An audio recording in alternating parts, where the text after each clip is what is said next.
Yes. It is the Castworthy podcast, and we are back. 2/3 of us once again. Should have known. Should have known. Let's see. One time's a coincidence, right? Once a coincidence, twice is Yeah. a trend. Yep. Okay. Well, here we are. Myself, Big Steve, aka Last of a Dying Breed on the X Machine, formerly known as Twitter, joined by VP. He calls himself the VP of Research or the King of Research, but I think it's selective research. And it's Easter Sunday, and we're here nice and bright and early because VP has to get to church to discuss the rising of the grand Dios, Jesus, Jesus, Senor Jesus. While we're here, you mentioned the Pope, so I guess no better day than today to send well wishes to what's his name? Which Pope is this? Pope Francis. Pope Francis. He's not doing so well. He's fallen ill, and this is the one Pope that VP appreciates. He actually, as I read this morning, that he was actually well enough to do mass today. Okay. And that they were saying that was part of the reason why he didn't. It was something like he does like during the week of Easter that he didn't do, but he was well enough this morning to do mass. But he's I mean, most of these popes when they're elected are already like old men, so I think he was already like in his late 60s or early 70s when he was made pope. And Yep. here it's been well over 10 years, so he's probably into, let me see, he's probably like into his 80s now. And right, it's not like folks that age are like have the best health. yeah, no doubt. Well, shout out to Pope Frankie. We hope that that Yeah, he's he 87. He's 87. Oh, okay. Yeah, so he's So lived a great long life. How do they pick the Pope? so once the Pope in office dies, with the exception of for this Pope, the Pope before this Pope, Pope Benedict the 16th, actually resigned the papacy because he was old and he was like sick and stuff like that. So instead of waiting to die in the chair, he essentially retired, and then they picked a new Pope. But essentially, what they do is all of the cardinals from around the world. The cardinals are the ones that wear like the red like overcoat and little hat or whatever. They Yeah. all go to the Vatican, and they first start out like in prayer and stuff like that, like asking God to tell them who should be the next pope. And then once they're ready to start voting, they go into this chapel where only the cardinals are allowed in. So like no staff, no underlings, it's only them. And they all vote. They vote on a piece of parchment paper, and then they put the paper inside of a bowl or something. And then whoever the counters are, they come in with the cardinals are the counters too, because like I said, it's no staff, no underlings. They count the votes, and then it's whoever gets, I don't know if it's like a 2/3 vote, but it's like you have to have like a certain majority to become pope. And then they just keep voting over and over. And the way that the world finds out is that after they do the votes, they burn the papers each time. So there's this little pipe that comes out of the room that they're in, and people essentially watch for the pipe. And so every time you see smoke come out of it, if the smoke comes out black, that's them burning the papers, meaning that they haven't reached the threshold yet. That lets you know, one, that they've taken a vote, and then two, they haven't reached the number they need to elect the pope.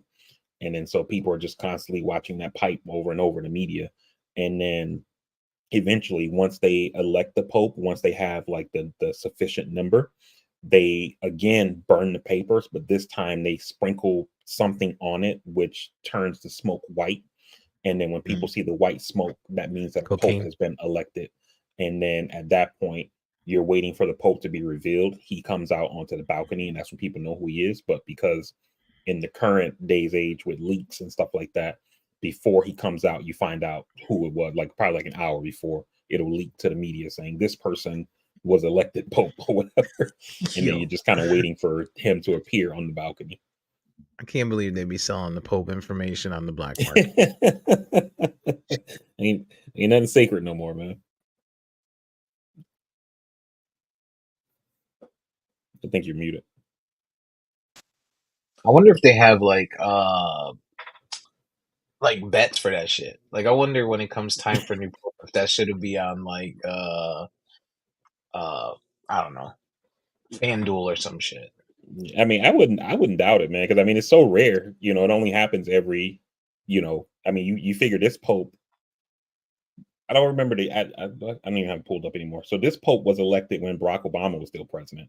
So, you know, um, you know what I mean? So, and the Pope before him, Benedict, was elected like in the Bush years.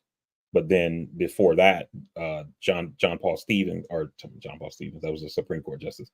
Pope John Paul or John Paul II, actually, he was elected, I think, in like the 80s or maybe the 70s or something like that. And so he was Pope from like 70s, maybe 80s, whenever he came in, all the way through George W. Bush.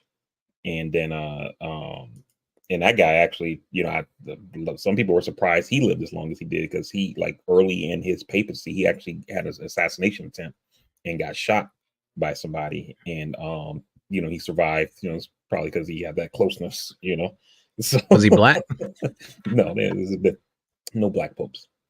Never been a There black is a Pope? black cardinal. So I think there's actually a couple of black cardinals. Like usually the African cardinals Yeah. are black.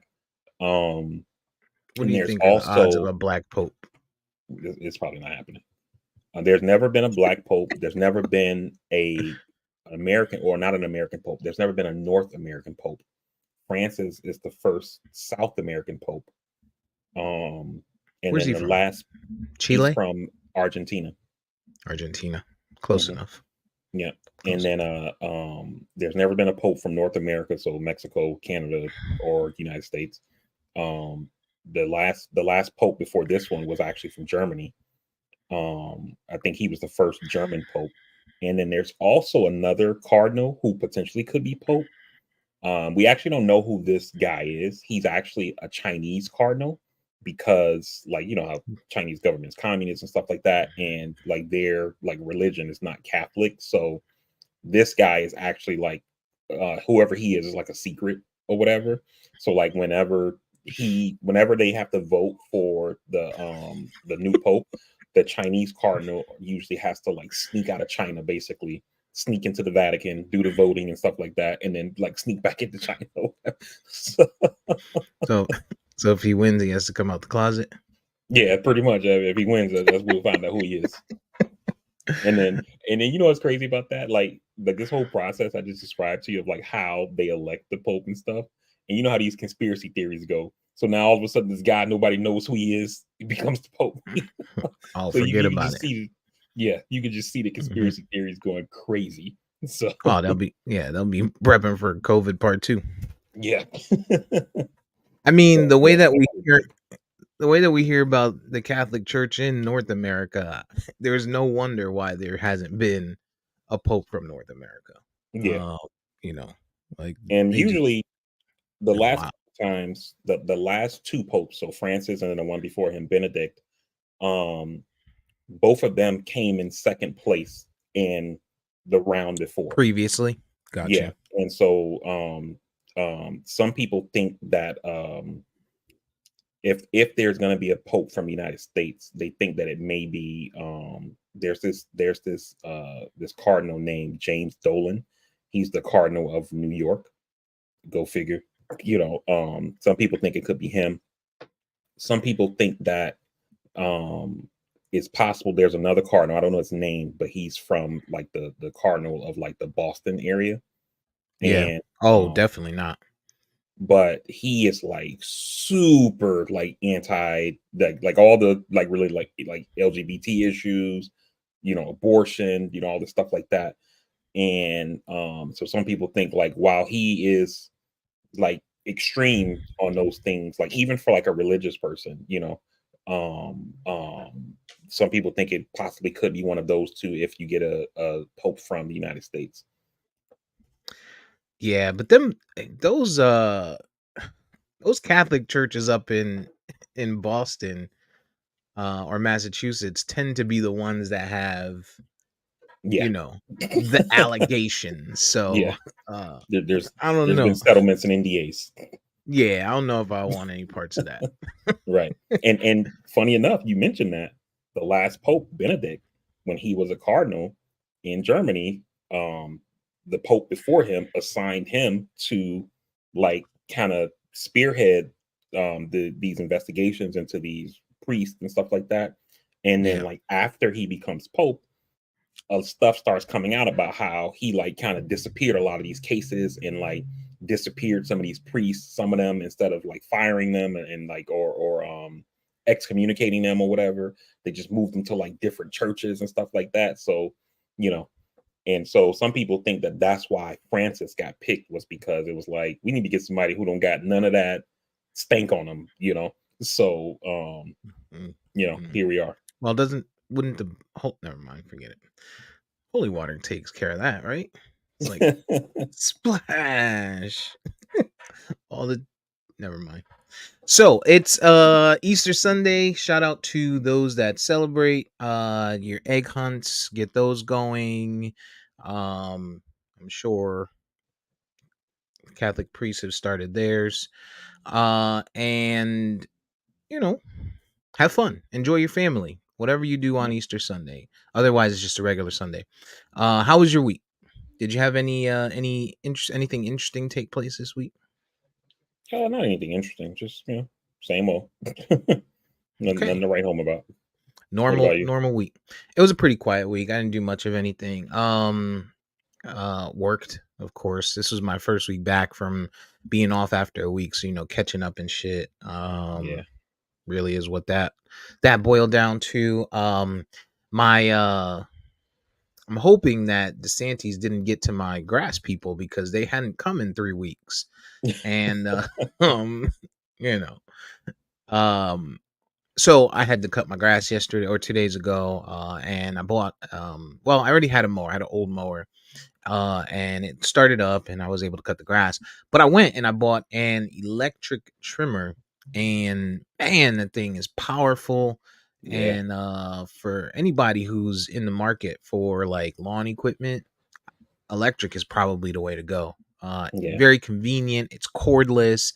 You don't got the fumes blowing in your face, like all of that. And because it's running on battery, it's extremely powerful. Yeah. So I I had one got of that those. taken care of. Yep. I had an electric, same setup, like gas more electric edger or weed eater. Base. I Yep. didn't have an edger, I had a weed eater.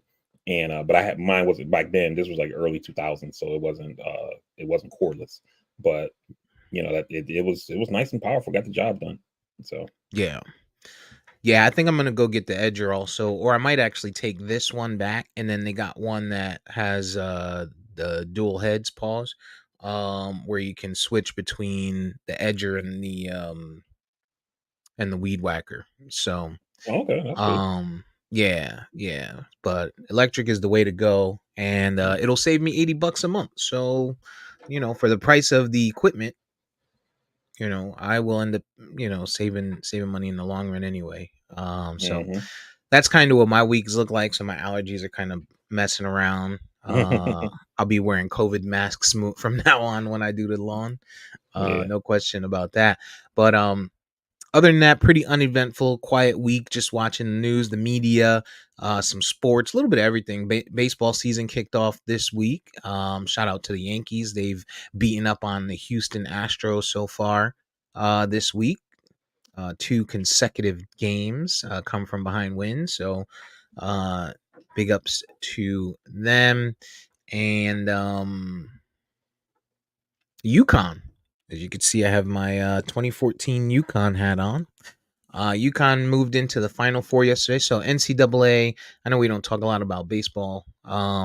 So we'll move to NCAA and just kind of update on the bracket. Elite Eight kicked off yesterday. You had Clemson and Alabama, who played. Alabama won that game. Hmm. UConn played Illinois and they blew Illinois out. And then today there's two games. There's a 2:20 game, Tennessee versus Purdue, number one versus number two. That I think is going to be a really good game. And then Yeah. Duke and NC State play at 5:05 tonight. And the winners of those two games will be the other half of the Final Four, which will take place next Saturday. So I'm excited about that. And then Monday will be the championship. Alabama has looked really good Hmm. throughout this tournament. They beat up on a couple of good teams. They beat UNC, which was sort of an upset. Sorry, UNC was the 1 seed, and Alabama was a 4 seed. Alabama won 89-87, and then they beat Clemson last night 89-82. While UConn has made their way through the bracket, they beat Illinois, who was the 3 seed, San Diego, and the Northwestern. But the most points UConn's put up, which concerns me, is 82. And Alabama 89 last night and 89 the week before and 72 uh, in the second round. So Yeah. little bit concerned about the firepower they got over there in Alabama, but it is UConn. They play great defense, and they've held their opponents to under 60 points every game. So from a defensive standpoint, it's gonna have to show up against this team if they plan on making it to the championship. Yeah. And I mean, not necessarily this team, but this program, has experience. They got an experienced coach. So that, you know, I don't remember Alabama being like this deep in previous years, at least not to, I don't watch college basketball like that, as you know, but like at least, top of the head, I don't remember them going this far. So that hopefully that experience comes in at least from the coaching standpoint where the coach can get these guys ready to go. And you know, so we'll see. But I'm looking forward to tomorrow's matchup. I'm planning on watching that a little, maybe not all of it, but I plan on at least peeking in. Got the rematch between Angela Reese and Caitlin uh Clark, Phillips or Clark. Yeah, there you go. Clark. that is You got racist. the rematches tomorrow in the Elite Eight. So, or is it? Yeah, Elite Yeah. Eight. So I plan on tuning in for that, just a little bit, just to see. Yeah, that's a must watch. I Yeah. gotta find out what time that game is. But EJ has been on the Caitlin Clark bandwagon recently, which is why I had hoped that he would be here today to kind of talk through it. But Yeah. he's been saying that he feels really good about Caitlin Clark recently. Let me pull up that bracket really quick to see what we got going on. UConn women are still in there too. It looks like. Hmm. Yeah. So Iowa was the number 1 seed. LSU was the number 2 seed or number 3 seed rather, and that's a 7:15 game, 7:15 p.m. game tomorrow night. So I'll be tuned into that, and then UConn USC is the 9:15 game, and then the winner of the LSU Iowa plays the winner of USC UConn. UConn women just, I mean, historically, like you said, as Yeah. a program has been great. Texas is still in there, of course. They're historically good, Yeah. just like Tennessee and South Carolina, Oregon State. So it's all one seed versus 3 seeds actually in the elite eight. Yeah. Um, which Tennessee's is going through a little bit too interesting. right now, or at least the coach. Mm-hmm. Yeah, a story come out in the Washington Post saying that like she treats the LGBT players different from like the straight players and all kind of stuff like that. So Does you that know, surprise you? It's Tennessee. No, it doesn't.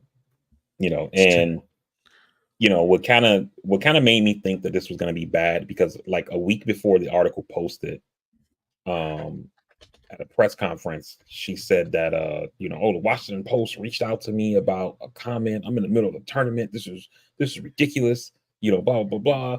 And I'm gonna talk to my lawyer about suing them for defamation. And like usually when you hear that kind of stuff before like the story has even come out, is telling you like it's gonna be bad, because right. like one, they're not gonna run the story without reaching out to the person for comment. And usually what happens is that the journalists will reach out to the person and say, hey, we're running a story that's talking about this. They don't get into like super detail, but they'll like have some questions like, do you have any comment on an allegation that says blah, blah, blah, or blah, blah, blah. So she kind of has a sense or whatever. And then they give her a chance to put her side of the story out there. Or they can just give a no comment. And then they usually tell them, we're running the story on this day. So you have until this time to respond to us. So, and I guess she never responded, so they put the story out there anyway. That Kelly Harper, right, is the coach there. Yeah, actually, it's not. That It's not Tennessee coach. It's the LSU coach. My bad. Sorry, Tennessee oh, coach. okay. Yeah, I'm like, I don't. I'm over here looking for it. I'm like, I don't see this nowhere, dog. Sorry, Tennessee Um, coach. It's the LSU coach. and I'm sorry for Tennessee because look at what you made me say. Yeah, it is. It is LSU. Kim Mulkey. Yeah, that's her name, Kim Mulkey. Yeah, yeah. I mean, she's an OG. Hmm. And well, I mean, let me retract the original statement. It's Louisiana. What would you expect? Yeah. I know I said Tennessee, but yeah, Louisiana. I mean, you got one part of Louisiana which is New Orleans that's pretty us-ish. And then you got the rest of Louisiana. So Hmm. no surprise there. I wonder what's going to happen with that. Wonder what's going Probably to nothing. happen. I mean, we see. I mean, we see in sports across the board that winning cures everything, right? So they just won a national championship last year. They're in the hunt for another one. This story comes out, the team. I mean, I doubt the school even says anything. We looked into it, and nothing to see here, or maybe if they look into it and there's something to see here, we'll give us some sensitivity training and move on. But they Mm. ain't gonna do nothing. Yeah, she says she's going to sue the Washington Post because that's who broke the story. Yeah, good luck. But That ain't going yeah, nowhere. no. Right. Um but we'll see. We'll see how that goes. The article was called the Kim Mulkey Way. So, interested to I'm going to try and see if I can find that article so we can read it. Yeah. I mean, I've heard it. I've heard about it, all over the news and stuff, but I haven't seen it. So interested to see how that works out. But yeah, a lot going on in the news as far as people with defamation and charges and such. So this week we saw on the news Diddy, Sean P. Diddy Combs, as people may know him, known by many names, Brother Love most recently. His mansions, three of his mansions, were raided, and unless you're under a rock, they were raided by Homeland Security, and a number of other federal bureaus. His two sons were present; they were handcuffed. Many think just because they wanted to keep them out of the way while they were searching. But there was information they were searching for. Nobody really knows what they were searching for. Diddy has yet to be charged, but this stems from a number of allegations that have come up. The big headline was trafficking, right? And sex trafficking rather. And so just looking at some of the allegations that have come up for Diddy recently, you had the whole Cassie case. We heard a bunch about that, right? And Hmm. that settled pretty quickly. But just kind of reading through, going back to it and seeing what she alleged, right? In her suit, she alleged that she was trafficked, raped, and beaten Mm-hmm. uh by Diddy while with him, and they were in a relationship for 10 plus years, right? From the time that she was 19 until, you know, about 37. She says she dealt with a lot of stuff, right? Which is a little more than 10 years. Then there was a producer, Rodney Lil Rod Jones, who worked on Diddy's most recent album, and he came out and he came up with he had some allegations as well. He Mm-hmm. said that he wasn't paid, and he wasn't paid for the work that he did on that album. And so, the funny thing about him, or the weird thing about him, is he was all on the media, or I'm sorry, all on social media, and he's like, he had a GoFundMe that said, "Help me sue Diddy," you know, Mm-hmm. and all of this stuff, because he says he wasn't paid. But he said he had video and audio evidence of Diddy and his staff engaging in illegal activity, including having sex workers involved. So uh, a lot came from his, some stuff came from his. There was another individual, Joy Dickerson Neal, who filed also in 2023, Mm-hmm. alleging that Diddy drugged her, assaulted her, and secretly recorded her while he was assaulting her. And then there were some anonymous individuals as well, Mm-hmm. that came forward, and a few Jane Does and such that had similar things to say, right?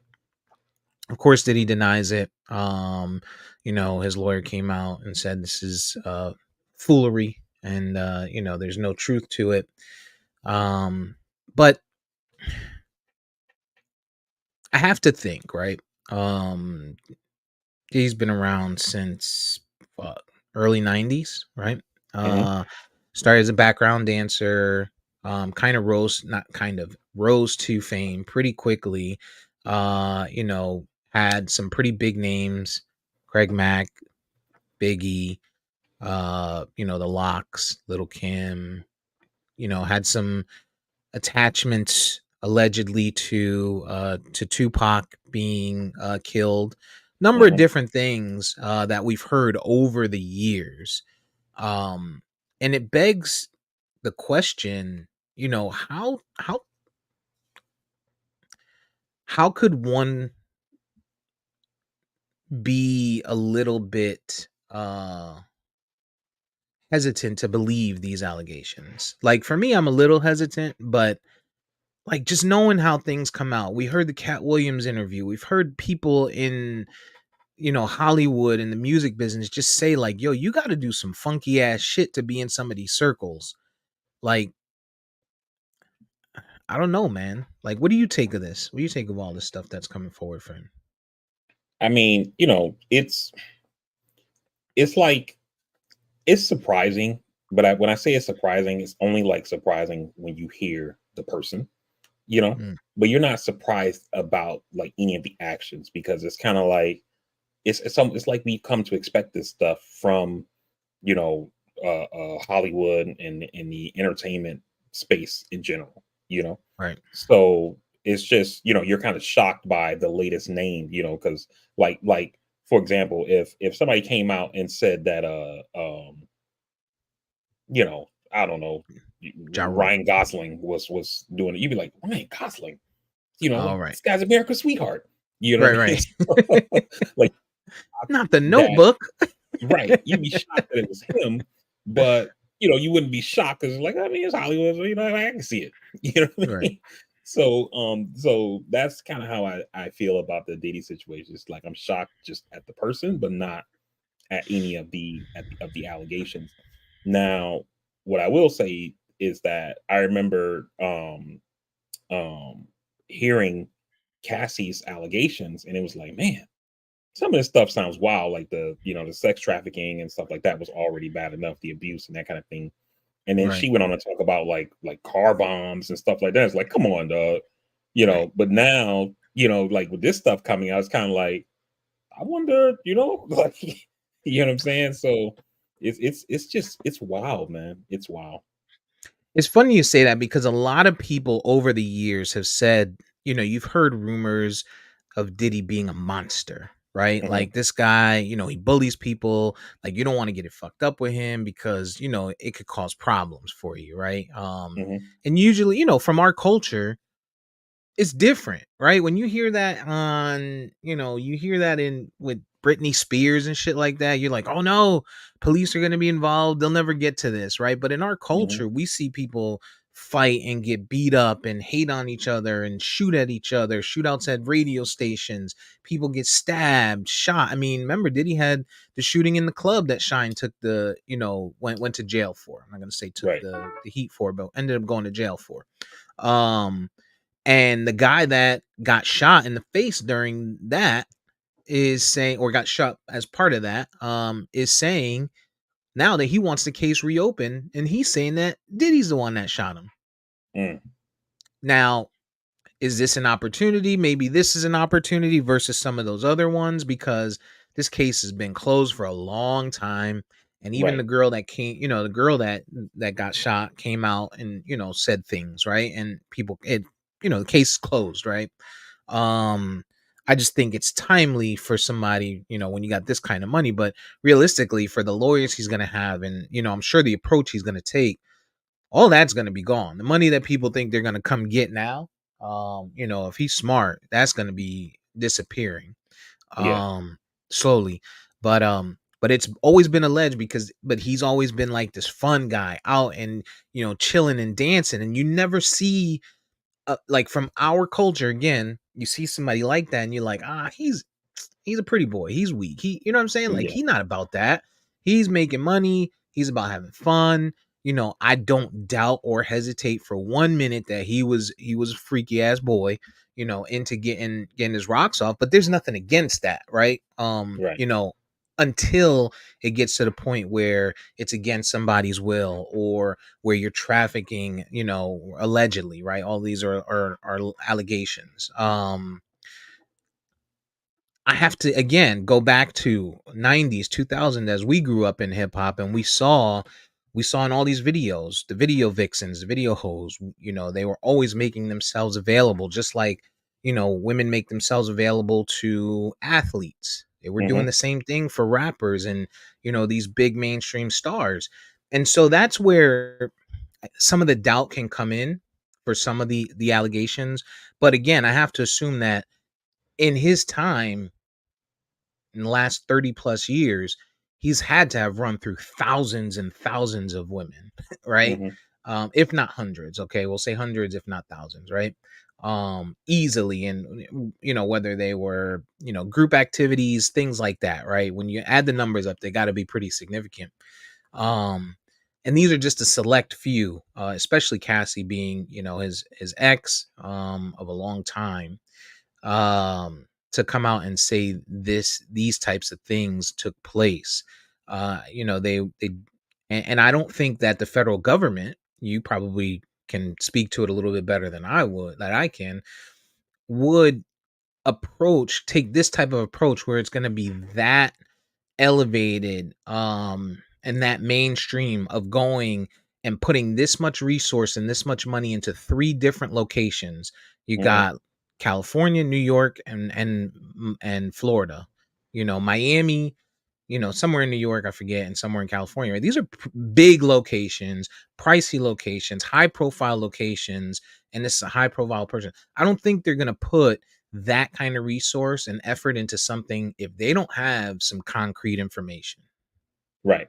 And part of the concrete information that people have to understand, like the way this process works, is that to get a search warrant, you have to go the law enforcement has to go in front of a judge, and they have to write out an affidavit and simply and swear to under oath, and also convince the judge that not only do we have evidence that a crime has happened, we also have evidence that evidence of this crime is going to be in the locations that we're asking you to give us permission to search. So Mm, like when so that's part of let me give you an example to kind of make sense for you a little bit. In the Trump case with the classified documents, we later find out that that some of the documents he has in his New Jersey property or whatever, or at least he had them there because there's a recording of him showing somebody the documents, and people keep saying, "Well, why haven't they gone and searched that place? They only searched the Florida place." And the lawyers are like, because you have to do what I just told you, where you got to tell the judge, like, we have evidence that evidence of this crime is when we search this place, we're going to find this kind of stuff. And specifically. this tape is from like over a year ago, so they don't know if that stuff is still there. You know what I Right. mean? And so that means that, for this, bringing it back to the Diddy situation, is that they have either an informant or some kind of evidence that tells them that the things that we believe that he is alleged to do, when we go to the property in LA, in New York, in Miami, we're going to find evidence that this stuff has happened there. It's going to be there when we go in. And so that's why we need to go, to make sure, like, we can't even, like, the whole point of a search warrant is that we can't send a subpoena to you and say, "Hey, Steve, send me this stuff." We got to go get it, because if we send you a Right. subpoena saying send it to me, you may destroy it. You're gonna burn it, right? Or something else.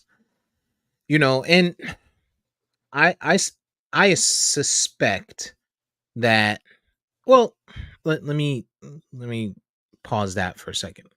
Candace Owens, who you don't like, and regardless of how we feel about her, right? Whether we like her or not, the things she said,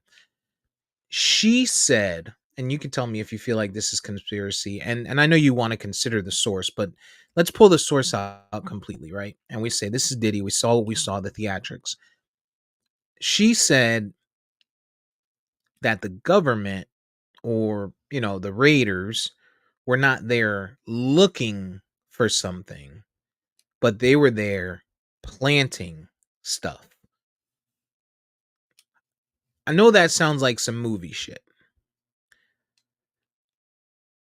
When I think about that statement, right, I think of it a little bit different. I think Mhm. we know she's a Trump supporter, right? We know that, she's going to have that kind of feeling when you see this, because she can circle that back to the person that she supports politically as well, right? And say it's the same type of thing. But we know that if you mess up with the wrong person or people or group in those types of circles, they may give you a little pow pow. And I just wonder, that kind of gives me pause when she says that.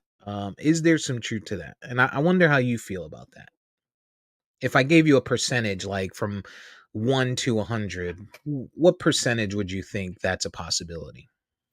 So I am a person who believes that, like, anything is possible, right? But what's the likelihood that this happened? So to your question, Mhm. and I would say that the likelihood is probably very low. And from what I know of Candace Owens, like you said, like, let's not necessarily, like, consider the source, right? And not necessarily for her views. I actually think that there's an ulterior motive to that. And what I think the ulterior motive is that Candace Owens has just left the Daily Wire, where she did her podcast from.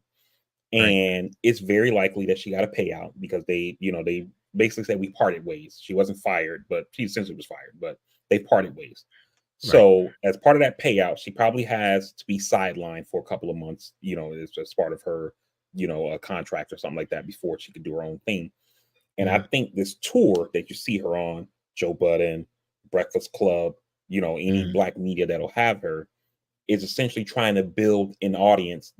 She wants to bring the people over she already had, and then get new people to follow her, right? Right.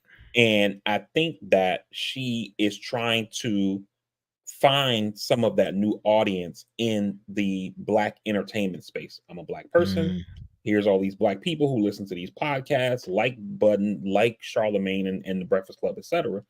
And Makes so sense. let me go out there and try to build this new audience for whatever this next thing I'm going to do is, whether it's on YouTube, whether it's on Twitter, or X, or whatever, Patreon. Spotify, Patreon, whatever, right? And we, black folks, love a good conspiracy. It's against Diddy, who's a high profile black person who, we're a lot of us will say, "Oh, you're trying to get him," you know. We love And I Diddy. think We love Diddy. Like, right, let's call it and what it is. I think that she's trying to feed into that to basically say, "Hey, come support me on my new thing." Because Candace Owens has been a person in the, oh, you got to back the blue. And, when the cops murdered George Floyd, she essentially said that, he essentially deserved it, you know. And so I didn't see her at that point saying, oh, the cops went overboard. That was just a step too far. She basically shitted on George Floyd. So I'm not understanding why all of a sudden she is no longer pro police and the police are planting evidence and such, et cetera, et cetera. And so I think that that's what's happening with Candace Owens. Good point. Good point. I think that's accurate. I do think still though that I mean if I'm saying percentages of that, I would put it at less than 15%. But I do, like you said, I do feel like anything is possible. And I do think that there's some pow pow. I also think that people need to get their affairs in order. These other A-listers, these other big names, because look, dog, if I'm a 54-year-old man who's got a new child and a new grandchild, and I've lived this amazing life for the last 30, 40 years, and I've bumped elbows with some of them, right? Like, forget about the hip hop people, forget about the Dre's and the Jay-Z. I mean, Jay-Z's a big one, but let's forget about the Dre's for a minute, who's also a big one. Let's forget about those, the hip hop side. Let's think about the other side of things, the people that he has connections to. And if I'm him, I'm on the phone. Like, yo, I don't know if you know somebody, but I suggest you know somebody. Because if not, somebody gonna know you. Cause I'm snitching. I'm snitching. If I'm going down and I'm Diddy at 54 years old, and I'm looking at these types of charges, which could potentially land him for the remainder of his life, at least 20 years locked up, 15, 20 years easily, I think, at best case scenario. Dog, who you want? Who you want? Right? Like, we know he runs parties. We know he got bitches. We know he can fly them in and out from anywhere, right? And we know that people indulge in this type of activity and they appreciate this type of activity. Sometimes you don't even care where it came from when you're indulging in this type of activity. Hey, I'm in Miami. Who's the person? And I'm an A-lister. I'm rich. Who's the person that I call if I'm trying to, step out on my wife or party a little bit or whatever, right? I'm thinking about these rich, rich, rich millionaires, billionaires, right? Diddy. I'm calling Diddy, right? I mean, obviously there's got to be others, right, that are above him, but he's definitely one of them on the list, right? And if I'm him, I'm telling people like, listen, if you know somebody, I suggest you find a way to make this uh either go away or at least slow it down a little bit. Like, if we can get to a point where I don't do any jail time, then everybody's safe. But if there's any chance of me doing jail time, ain't nobody safe. I don't care how much time it is. I don't, personally. Um, that's how I would look at it. If I'm Diddy, if I'm anybody else. But let me ask you another question. If do you, and I'll give you the green light to deny answering this if you like. Do you still listen to R. Kelly music? Yeah. Uh, Okay. What would you say to people who say that Diddy's music, if found guilty of this stuff? I mean, I guess you listening to R. Kelly kind of tells me something, but still. Um, but people saying that the Diddy catalog and music need to go away. You can't listen to it anymore. I mean, it's funny you said that because I had this conversation last night with my wife about Quiet on the Set. And I know we'll probably talk about that a little bit later. Mm. But I feel like just me being the person that I am, like being like having empathy and sympathy for people in situations, it's like natural to feel like I don't want to support this person anymore because they did this thing, right? But when you step back and look at a situation like that, where you like you mentioned R. Kelly, or even like somebody like a Diddy, this person has probably either wrote, produced, executive produced, distributed whatever the case is on all these credits that you can have on music, that unless you maybe switched genre and went from like hip hop and R&B to like country or techno or something, like you're not gonna escape Diddy. You know That's what I true. mean? And it's the same with a guy like R. Kelly and Michael Jackson and these guys like that, you know. And so I think that is, so for my personal opinion, I think that it's okay to separate the art Talent, from the the art. artist, you know. Mhm. And even on that aspect, I'm a little bit of a hypocrite on that, right? Because everything that I'm just saying to you, I wholeheartedly believe. However, I don't do that with Kanye West. I don't like him, and I don't listen to his music anymore.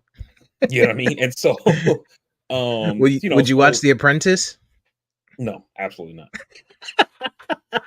So absolutely no, you will not separate the art from the artist. not. So You know, I guess it depends, like maybe on the person. You know what I mean? So, yeah, yeah, yeah. I feel but you. but for some of these people, at that level, like an R. Kelly, like a Diddy, you're not going to escape them just because of how entrenched they are into that particular business. They're everywhere. You know what I mean? And so Right. it's like, do if okay, you don't like R. Kelly no more. Do you stop listening to Aaliyah? You don't like Diddy. Do you stop listening to all these artists that you stop listening to the Locks? Do you stop listening to Biggie and 112, on Biggie. and on? Yeah. Yeah. So Yeah. It doesn't end. It doesn't end. It's tough. That's a tough catalog to have to get rid of. First of all, I would never get rid of Michael Jackson's catalog.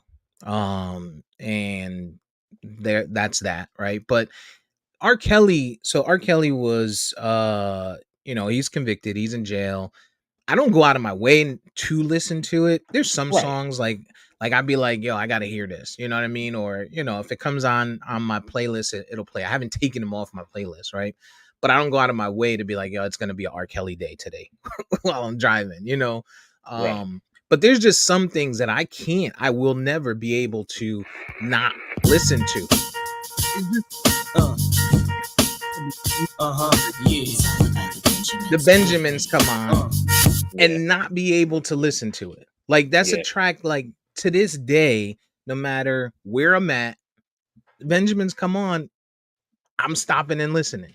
I right. could be late to work, I could be standing in the middle of Publix and it pop on like there's some things that just you can't say no to. Yeah, And let's also put it into perspective. So far, we haven't heard of any children um involved in the Diddy case, right? And so my moral compass points in certain directions, and one direction is children. And so if we don't hear anything about children, you know, I love women and all due, respect due to them, but all about the Benjamins and tracks like that just will never go away from me. And yeah, I hear people saying that like, oh, you're gonna have to get rid of his catalog. Nah, nada. There's a few things that just can't go, and that's one of them.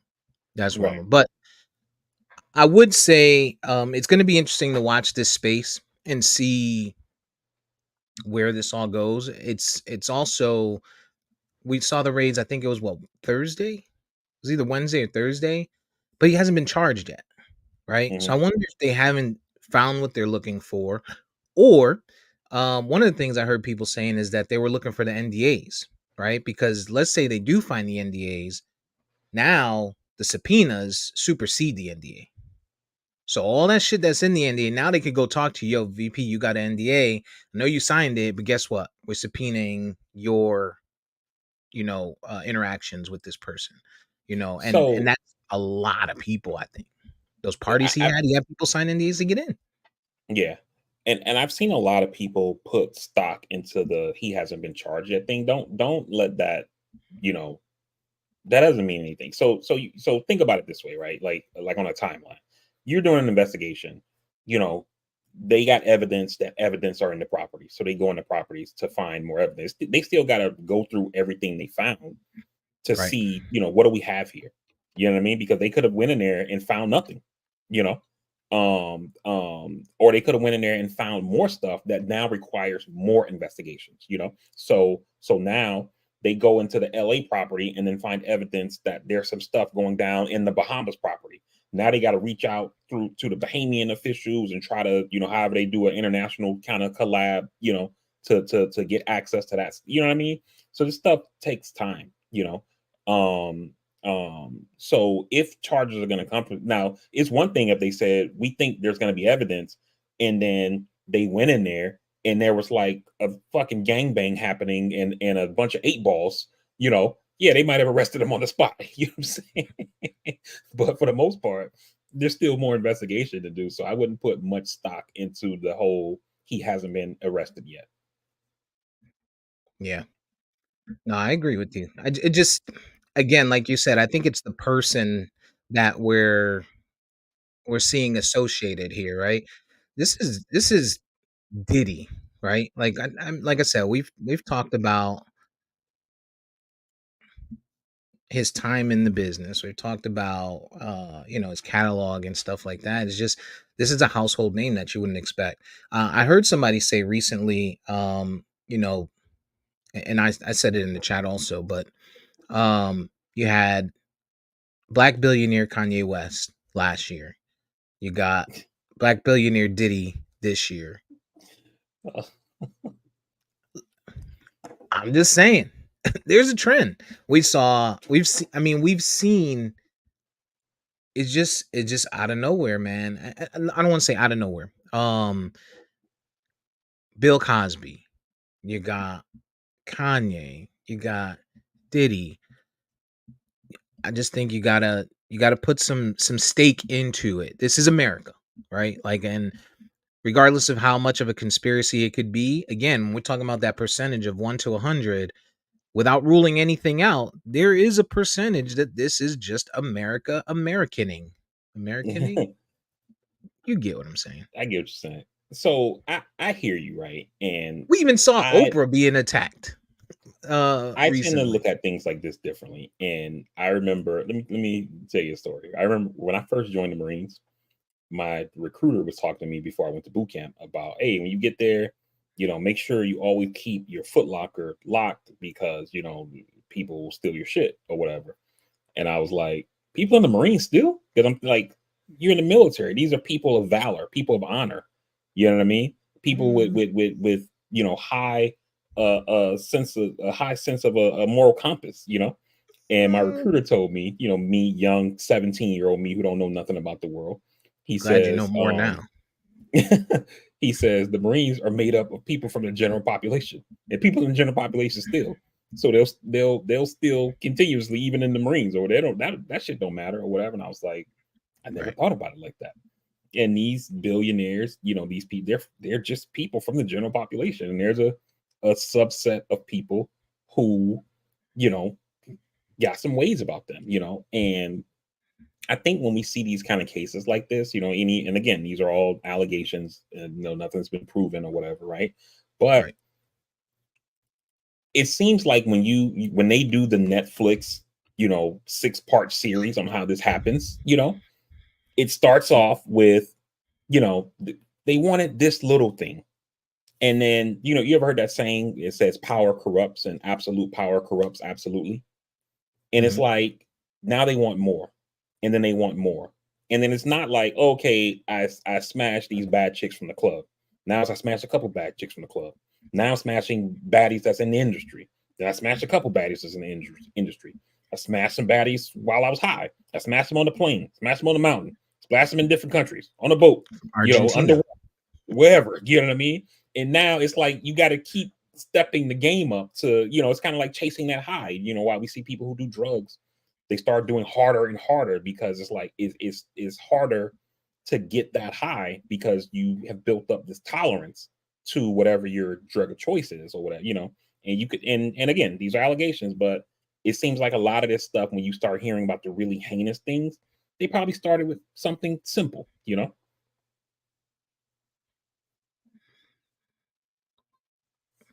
I don't like that. I do listen, man. I put stock into it. It's America, Black America. There's billionaires, and I just feel like it's opportunities. There's opportunities. It came out of nowhere. You know, think about it. Diddy and I again, you can't tell victims how to grieve. You can't tell victims when to tell their story or how to tell their story, right? But New York had that little sunset of their of the window to come out and provide details of these types of lewd acts, right? And out of nowhere, now all of a sudden, all these things come up, right? Cassie's been away from Diddy for years now, right? And out of the blue, now this comes up. Again, I'm not saying that it didn't happen. I'm not saying that, he's not part of this stuff. I just feel like if it's been like this and people, it's not like people don't know. Like people know. They still attend his parties. They know they got to sign certain things to get into his parties. These are certain lists of people that know what's going on. It's like the Epsteins. It's like, stuff like that. People know what's going on and behind closed doors, you know, out of nowhere in 2024, now we're seeing this. And again, 2023, we saw the downfall of Kanye West. Prior to that, the downfall of Bill Cosby. Who's next? Like, does Jay-Z need to worry about himself, right? Because I have to assume, right? He's told you his whole career, yo, I got on by selling drugs and doing this and that and this and that and the third, right? In his music, you've heard of people getting beat up, you've heard of people getting shot, you've heard of stuff like that. Can America now just decide, you know what? That's another black billionaire. Let's get him the fuck up out of here. Right. And I think that's what people are talking about when they're seeing these names out of anywhere, right? Out of nowhere. I hear you. I just, I guess I'm pushing back on the out of anywhere thing just because I guess, maybe I have a little bit too much faith in the system at times, but It's because you the love America. I would think that if I had to guess like how this Diddy situation happened is that somebody probably came to them at some point and said Diddy's doing XYZ. They looked into it, and then it didn't rise to the level of we need to raid his crib or whatever, right? Then the Cassie thing happens, and they may say, man, maybe maybe there is something there. And then you look a little bit further, maybe you bring her in, or some of the people who she listed in her allegations of saying this person would know about this. You start bringing people in, and you know, some people, especially if you're some low level person, you don't got no lawyer, you don't want to get in trouble. Yeah, they, at the LA house, they do be doing some dirt, do, and then that escalates to like the next thing to where you get to a point of a search warrant being executed. So I imagine that it happened like that, where it was like a slow burn, but that can feel like it came out of nowhere because the what you see happen on the federal government side versus the local police is that the feds move in silence, because they have rules in their procedure that say you only speak through your court documents. You don't go out and have press conference and say, "Yeah, we're going to be executing a thing on Diddy's house because he's allegedly boo boo boo boo," or whatever. Like you still haven't seen the feds. Only thing the feds have said is that a search warrant was executed on properties in New York, Miami, and LA. They never even said who house it was. We know whose house it was, but all they Right. just said was, "Yeah, we had people who were in these places doing a search warrant." That's it. They don't say what they're looking for. They don't say who they're looking at or anything like that. So it can feel like it came out of nowhere, because it's not like the feds are each step of the way saying, "Hey, we had a witness come in today and say, Diddy's, having sex parties, trafficking people, and we're looking into it. We'll keep you updated. Watch this space." You know what I'm saying? Yeah. Free Diddy, man. Free Diddy. He's just trying to have some fun, man. He's just trying to have some fun.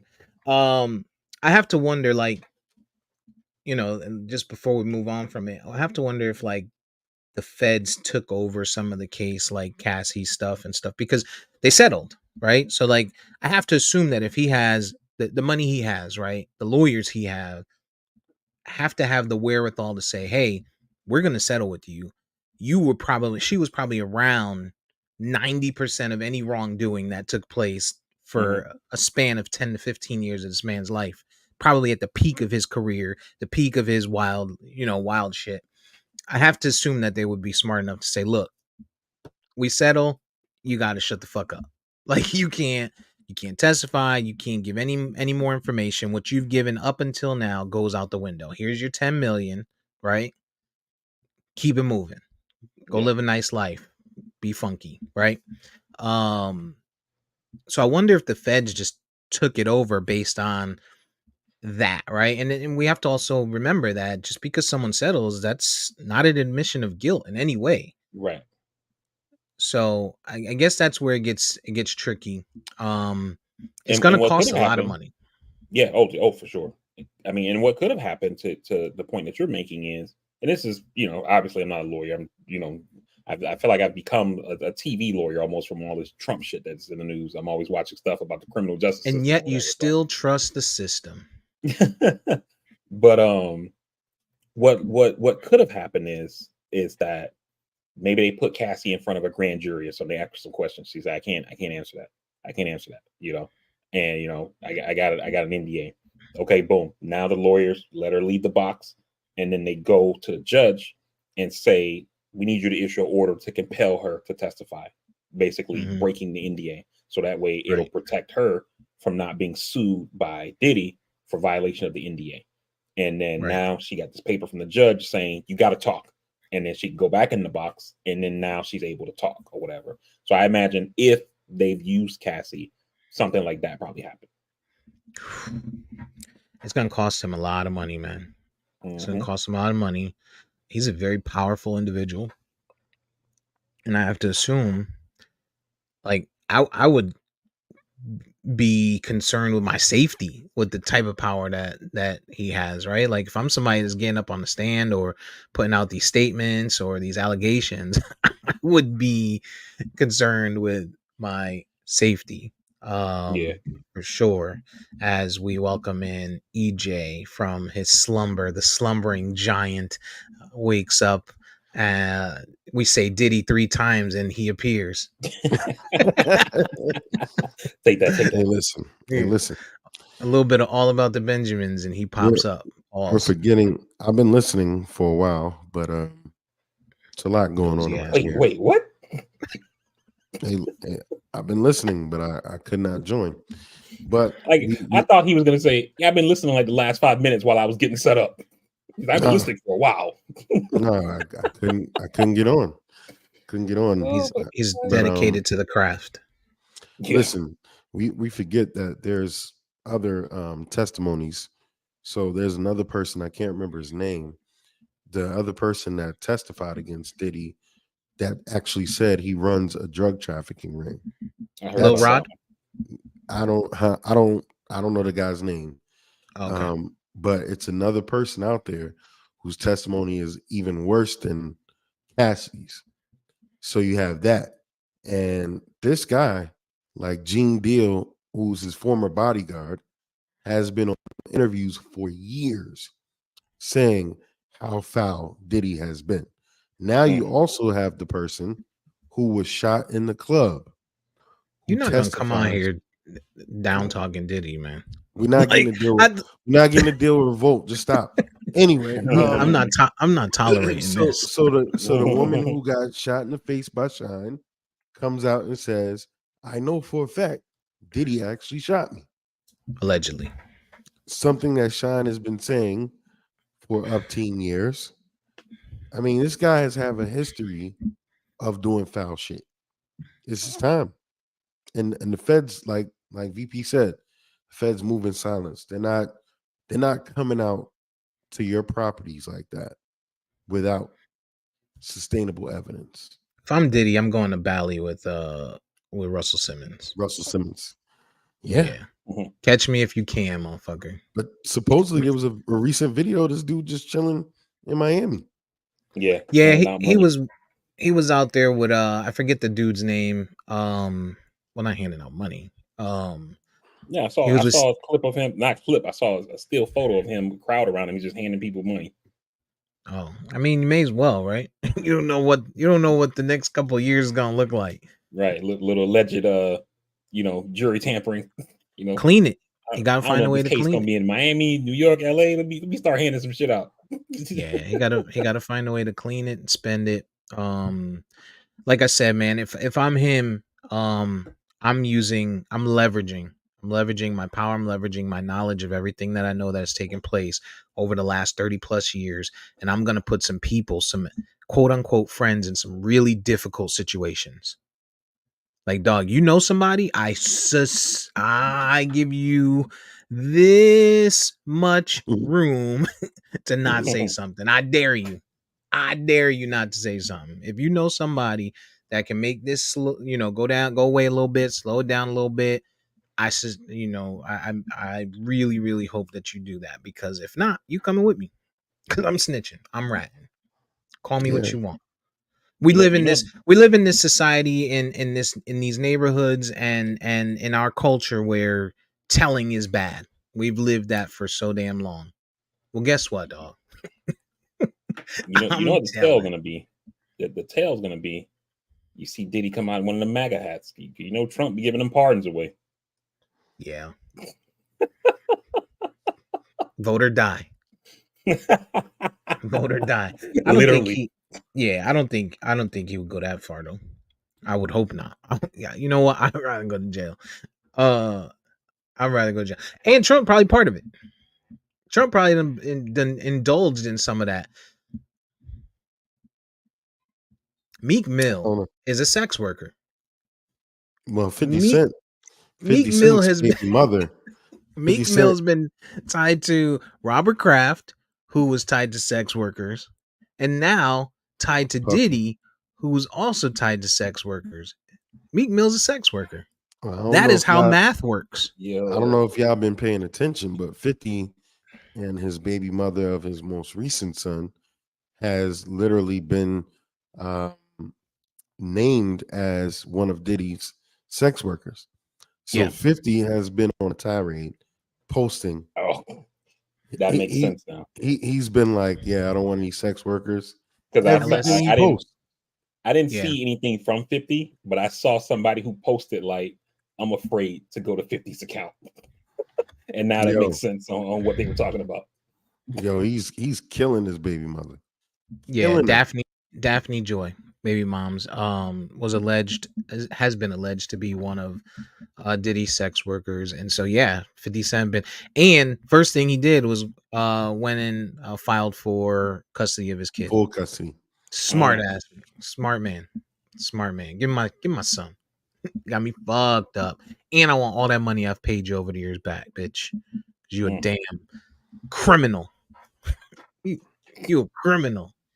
Yo, Sex. what can you say when the feds have you implicated as a sex worker to Diddy in this possible huge case? It's poor taste of what he's doing, but shit. Shit is wild. This shit is bigger than Nino Brown. Yeah. You think Diddy goes to jail? Not anytime soon. Yeah, not anytime soon. He not going to jail. He not going to jail. They're gonna run through his pockets. They're gonna make it to where he has to work again, where he has to get out there and grind again and hustle. And he'll get a little pow. Maybe he'll disappear again for a good minute, and then he'll beat it. That's what I think happens on their side if they have enough. But otherwise, I just don't know that they'll have enough. And I think that he's got enough money. He's going to have enough cover ups. I think he's going to have people that are be willing. We saw with the Shine thing. I think you'll see people that'll be willing to take the hit for some of the stuff. There's people that'll be willing to take payment. I'll take payola. Give me $1 million to say that what I said was a lie. All right, Yeah. I right. don't know that that happens at this stage. The feds raided 3 of his properties simultaneously, right? They have the testimony that he's been a drug mule, a drug kingpin to some degree. They arrested an associate of his who was supposedly a drug mule. This shit is really bad. He's there's something that's gonna come out of this. I Yeah, don't know that he walks away at all. but as a quote unquote drug mule, like I think he's got the best chance of beating that. Like we see that all the time. When you talk about drug charges and stuff like that, I think there has to be more concrete information and evidence around that. People aren't as sensitive to that. I know they caught this, the little white dude, his alleged you know dealer or whatever. Let me tell you something. If that's the one person that Diddy has to worry about, plan bruh, on him being unalived. bruh. Plan on it. This is Like the amount the of federal money and government. reach that Diddy has, that little dude will be unalived The one federal way or another. government. The federal government. There's a reason the federal government has a clearance rate it does. They don't take losses, even when they're wrong. They don't take losses. I They mean, lost. They lost to OJ That wasn't the Fed. that wasn't the the feds. first time. That They was gonna California lose, State. man. They That gonna They wasn't lose. the lost It's to Barry feds. Diddy. Bonds. I'll give They you that didn't. one. They didn't want you like that. And to VP's point, the Giants were protecting Barry Bonds, and who knows what's going to come out years from now. Again, there's a reason the feds have the clearance rate they do. They don't miss, He, even he'll when be they're all right. wrong. I He'll be don't all right. think so.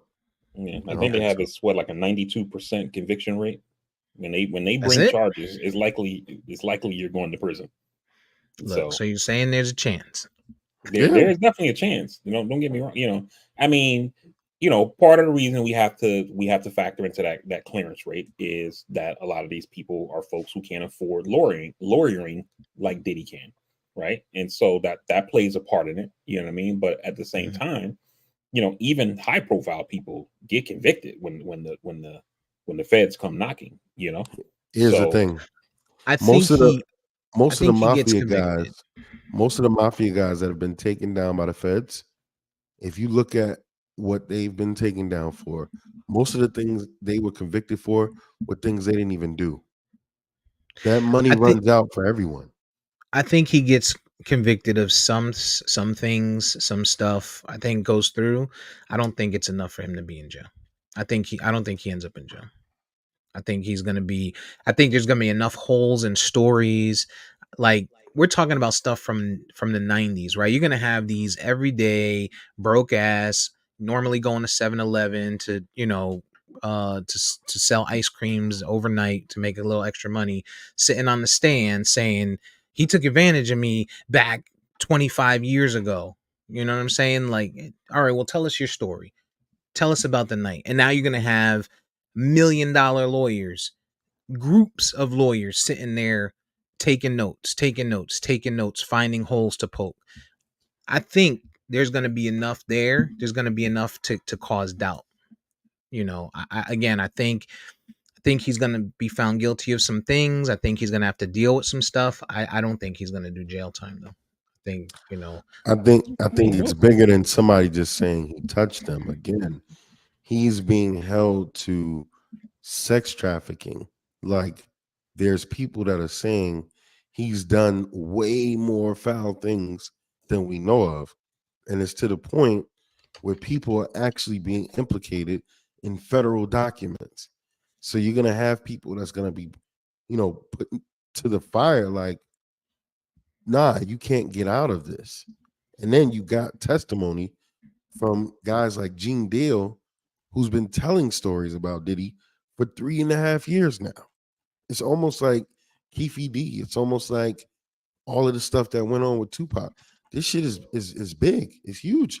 And not to mention Keefe D aspect of this thing. I ain't worried about Because him. He's a he dopehead. got he He said he got want to go back real to jail. well You he you gonna lose all your you gonna lose all your what's the word I'm looking for? Uh credibility. Credibility. It You talking about no, nah, I mean I'm good, dog. I don't like it out here. Put me this back in guy jail. I this ain't guy see has nothing. already testified before. That's the thing that people are forgetting. He's already testified years ago, just giving immunity, but they're pulling that shit back up and saying, nah, we don't think you need immunity no more, bro. We want to bring you in on this. What actually happened? Who else is involved? All of this shit is tied together. Cassie comes out, Keefe D gets rearrested, the drug guy, all this shit is tied together. It's all connected. Did he gonna beat that shit, yo? He gonna beat Yeah, it. And then we gonna you see him you on you wilding on an this one. award show. He gonna do 50 years of bad boy. You're gonna be popping his neck and shit. We're gonna look back on it like, yo, remember when they raided his house on TV? Man, that's a powerful motherfucker right there. Mhm. I'm Yeah, Russell telling, like, Simmons. Russell again, Simmons still in Valley. if this was Ja Rule, if this was Irv Gotti, who, by the way, went through similar charges and is doing just fine, then I would be concerned. But I don't know, man. I think Irv this guy Gotti has. ain't Irv Gotti ain't Puffy. I think exactly that's my point. I think this guy's No, reach is I too. think Irv Gotti hasn't done shit that Puffy has done. Eh, I eh, mean, eh. um, Hey, have you worked for somebody before? Young lady, yes. Have you been in videos before? Yes. Whose video were you in? I was in so and so's video. Did you sleep with them? No. All right, we're gonna call so and so to the stand. Hey, did you sleep with her? Yes. Did you pay her for it? No. Did you solicit it? No. Do you feel like you trafficked her? No. Did she just say she didn't sleep with him? Yes. Okay. Throw her shit out. None of that matters now.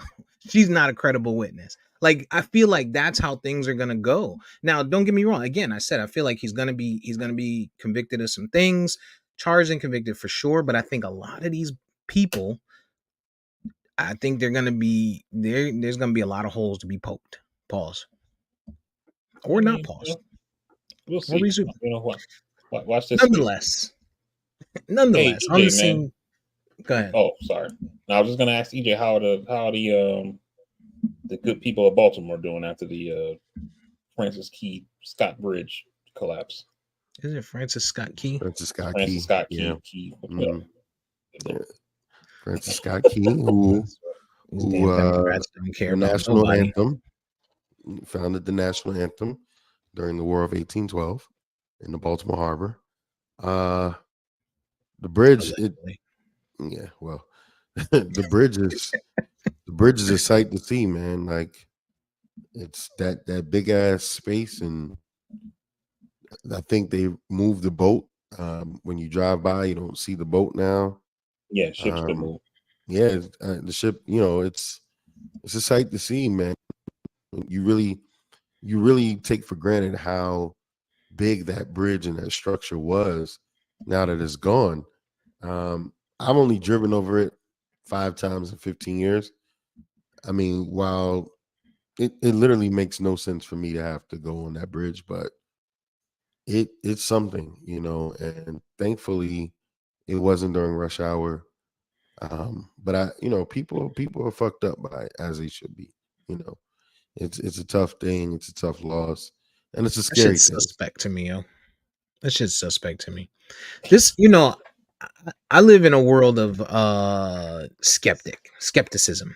And for you to tell me, hey, we lost electricity, which made us lose communication, and we crashed into a bridge and knocked the shit down by accident.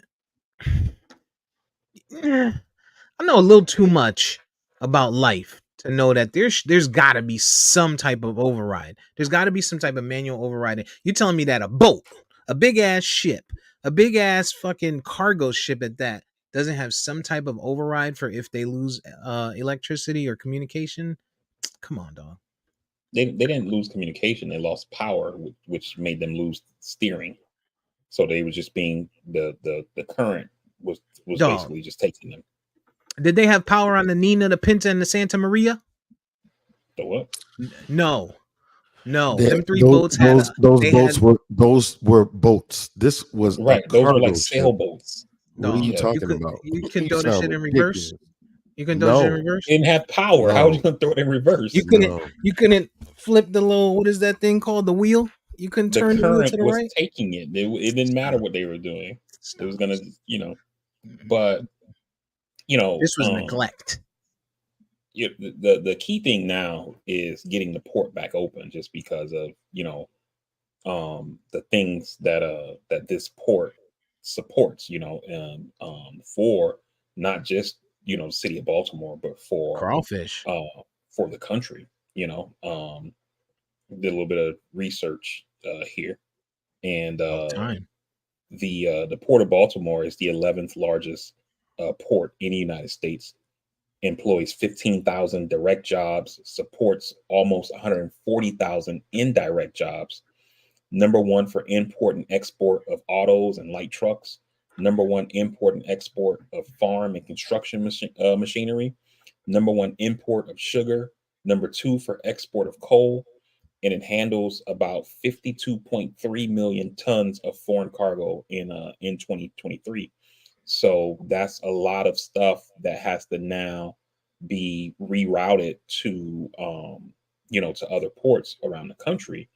But not only that, also has to you have those jobs, and the job the 15,000 direct jobs, those people are likely going to be okay, because it's very likely the aid package that the federal government does whenever they get to it is gonna make those people whole, the people who can't work while the port is shut down until, because the port's not gonna be, they don't have to rebuild the bridge to open the port. They have to just get the steel out of the water so it doesn't damage ships coming in. And that's already started. Buttigieg said that on Friday there was a ship that was going to be in Baltimore by Friday, and they're probably going to start over the weekend getting the steel out of the water. So they should have the port back open, I assume, in a couple of weeks. So the operations of the port itself will be okay in a couple of weeks, and the people who work at the port likely will be made whole from the aid package. The larger concern is the almost 140,000 people who have indirect jobs. So who work near the port, like in restaurants that feed the port workers, or the convenience stores and gas stations and stuff like that, where most of their traffic comes from the people, at the going to and from the port, to work and stuff like that. Those are the places that are going to be heavily impacted, that aren't going to get any kind of aid from any kind of government package that's done. And so, you really feel for those people and their families having this, this shock that just comes out of nowhere. To be honest with you, it's not a lot over there. Um, that area is like southeast, eastern Baltimore County, Baltimore City. We call Dundalk or Sparrows Point, places like that. And there's alternative ways to get there. And a lot of the people that are over there like are from there. So they're not, it's gonna inconvenience them, but it's not gonna really impact their traffic of things. Because it's not No, a I, place I that I get that, but no, like when I'm there's I'm just saying for the record, like I get it. It's gonna be impacted. It's just not one of those things that are gonna heavily sway what happens out there one way or the other. It's not. right. No, I get what you're saying, but like I'm looking at it a little bit more like, I not, I guess I said the things that I said about like restaurants and stuff like that or whatever, but like you also have to think of like maybe, there's a like a food vendor who restocks the ships with food for when they going to be on sea for 3 weeks, and maybe 70% of their business was the ships. You know what I mean? And then they provide food to like a couple of businesses or whatever. You know what I mean? And now they're essentially losing 70% of their business for 3 to 4 weeks. You know what I mean? So I mean, like places like that may not necessarily service the general public, but do a lot of business at the ports. You know what I mean? So I guess I didn't use a oil and gas company that may provide fuel for the ships, and then maybe they do fuel for ships and then fuel for like 18 wheelers, and then but the ships were like the biggest part of the business, and now that's completely just cut off. People like in businesses like that, they're not going to be made whole from whatever this aid package the federal government passes, It's or businesses like that, I should say. it's a tragedy, man. Yeah. Uh well wishes to anybody that lost their life. What they say was 8 was the number last. About seven, I Uh think. I The think last that seven. time I saw it, it was 7 confirmed. There were Mhm. 8 that were unaccounted for. They were presumed dead after a while. They probably just in the wreckage, because they were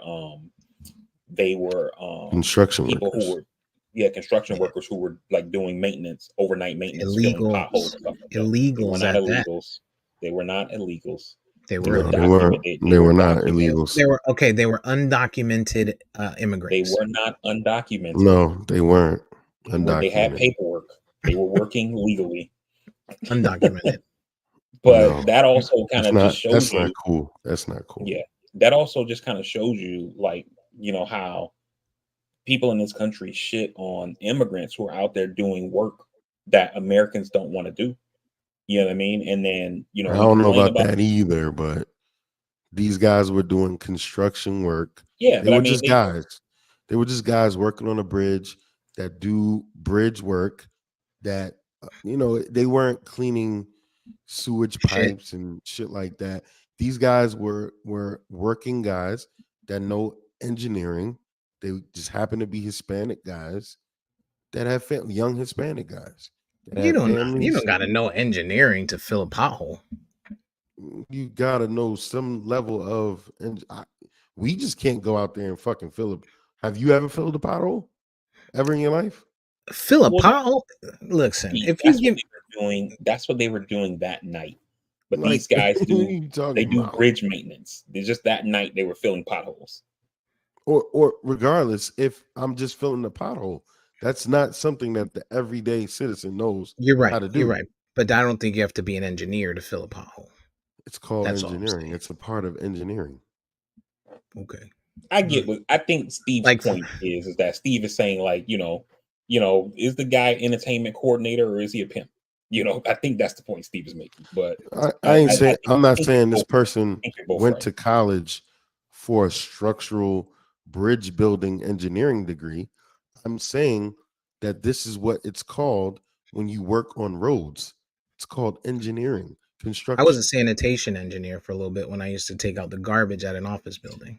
So I get it. I get it. I Jeez, know All I'm you. saying is I the can't. point, the message that people have behind it, the biggest message that I saw behind it is that they were doing a job, to VP said, a job that everyday Americans don't line up to do. Right? We're not lining up every day to be like, yo, when I grow up, I can't wait to be a bridge maintenance person or to work on a bridge or to be doing pothole work, right? And so I think there was a message out there or something floating around the interwebs that basically said there hasn't been any complaints from Republicans about those people, about the work that they do, right? And that's why I want to make it clear that this isn't engineer. When you think engineer, you hear engineer, you think someone that's gone to college, done, X amount of time and of training and things like that, right? Um, but the job that was being done is not a high profile job. And, When I think engineer, I think that there are different levels of being an engineer. It's just what it is. And again, whatever these guys were doing on the bridge, this was work that normal people don't do at 2 in the morning. That's why these people saying the were same doing thing. what they were doing. No, I'm saying that it's not that jobs that people don't want to do, it's jobs that a lot of people don't know how to do. That's just what it is. Like I this, got both of you. I think we're kind of both. Not we're we. I saying think you guys similar are saying the things, same thing. but Yeah. I think it's being downplayed that Steve is basing his stuff off of what's being said in the media. It sounds like a lot of right wing shit. People just saying, "Oh, they were undocumented and they were just working on the bridge." Now, these guys were bought citizens of the city that were doing work for the They weren't city. citizens. They weren't Everybody is. citizens of the city. They were I mean, they they were lived Baltimore. in the city. I'm saying they weren't citizens, They were but they citizens of were the city. documented. They weren't here Look, illegally. the prize to me is that a Were they big bridge. citizens How of the long is city? what was the length of the bridge? I don't know. I It's have a no long idea. bridge. It's a pretty long It's a bridge. pretty long bridge, and the surprise to me is that, and not only this, not surprise, but I guess the silver lining to it is that you never wanted to see loss of life, but the fact that it was such a low number, considering them the crews, right, the crew on the ship, right, so just the number of people on the ship, they said all of them were fine, they all made it just Hmm. fine, but you consider that number and you look at only seven, right? When people traveling over the bridge or what have you, Eight. that's Just haven't or counted the eight bodies. rather, Eight. eight, um, being a pretty small number. So that's the silver lining to it. The fact that there was lost life is, unfortunate, and that's where the well wishes come in. Hopefully they get to work.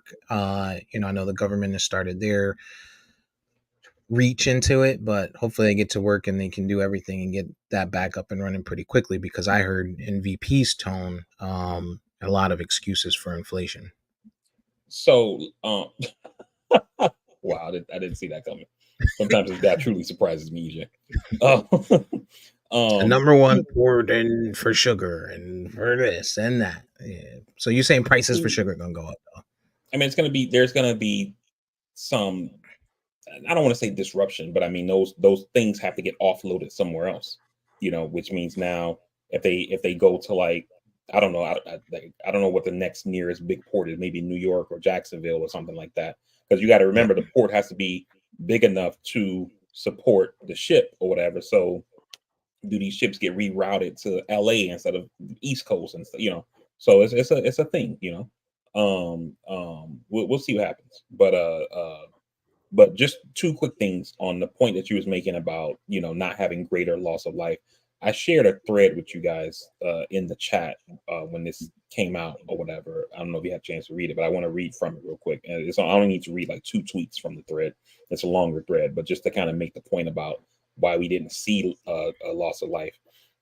This guy Charles Fishman, he basically wrote. He said again, a moment to pause and appreciate the cool professionalism of those in and around the Key Bridge at 1:24 a.m. on Tuesday. The ship's pilot radios that they've lost steerage and they will hit the bridge. Someone who basically is just some person who works in maritime control on the radio. They transmit an urgent call to the Maryland and Baltimore police dispatcher, and the police dispatch gets the call and they just use a few crisp phrases and they say there's no time for confusion. No, they say ship has lost steerage, close bridge to traffic. And then at that point, there's 4 minutes from the call to the bridge being closed. Just that quick. Nobody's saying, "What do you mean it lost steerage?" Like, you sure who said it's gonna hit the bridge? People just Mhm. jump into action and they close the bridge. And we only end up with, I believe the number was about 20 vehicles that actually went in the water, and we only, lost 8 people. So it just kind of shows you like people who shit on government work. There are people who work for the government at all levels, local, state, and federal, who do incredibly important work, who were, unrecognized for that work, and they are making shit happen to save lives. So shout out to those, emergency folks who, got that part done. The Yeah, other the thing, question is going to be, why wasn't the Mayday issued to the construction workers still on the bridge? That, well, that's the saddest part. I didn't go. I didn't read the whole thread, but he talks about that as well, saying that there was actually a cop on there who goes on the radio and says there's workers out there, and he was asking, can he get in his car to go out to try to get them? And before the response came back, he asked the question, and before anybody responds, the bridge collapses. Because, like I told you, from Yeah, from no, from I from get the it. from the call, there's 4 minutes from call to collapse. No, I get it. The question again is going to be if the transmission was ever given to those construction workers. That's Oh, going to like be to the them question. directly. Yes, because they Yeah. were Gotcha. just sitting No, in no their clue. cars. They were just sitting in their cars as they were on a break. So the thing Gotcha. is, people have radios, you have a Mhm. foreman, you have all of this stuff going on, Cell phones. cell You know, phones. but you have As to like the so one I thing don't know. people you gotta think about too, right? Is, and I say this every day, I say this in every profession. I talk about it when we talk about airplanes and everything else. People cut corners in everything they do, right? And it could have been, and not only just cutting corners, but it's the comfort level, right? I can do some of my job with my eyes closed, right? When Friday comes around and payroll comes around, I go through and I can knock payroll out in something that should probably take 30-40 minutes. I could probably knock it out in 7 minutes, right? Because I've been doing it so long and I have my ways of looking at stuff pretty quickly. I don't open the extra two different programs that I would normally use to verify some of this stuff.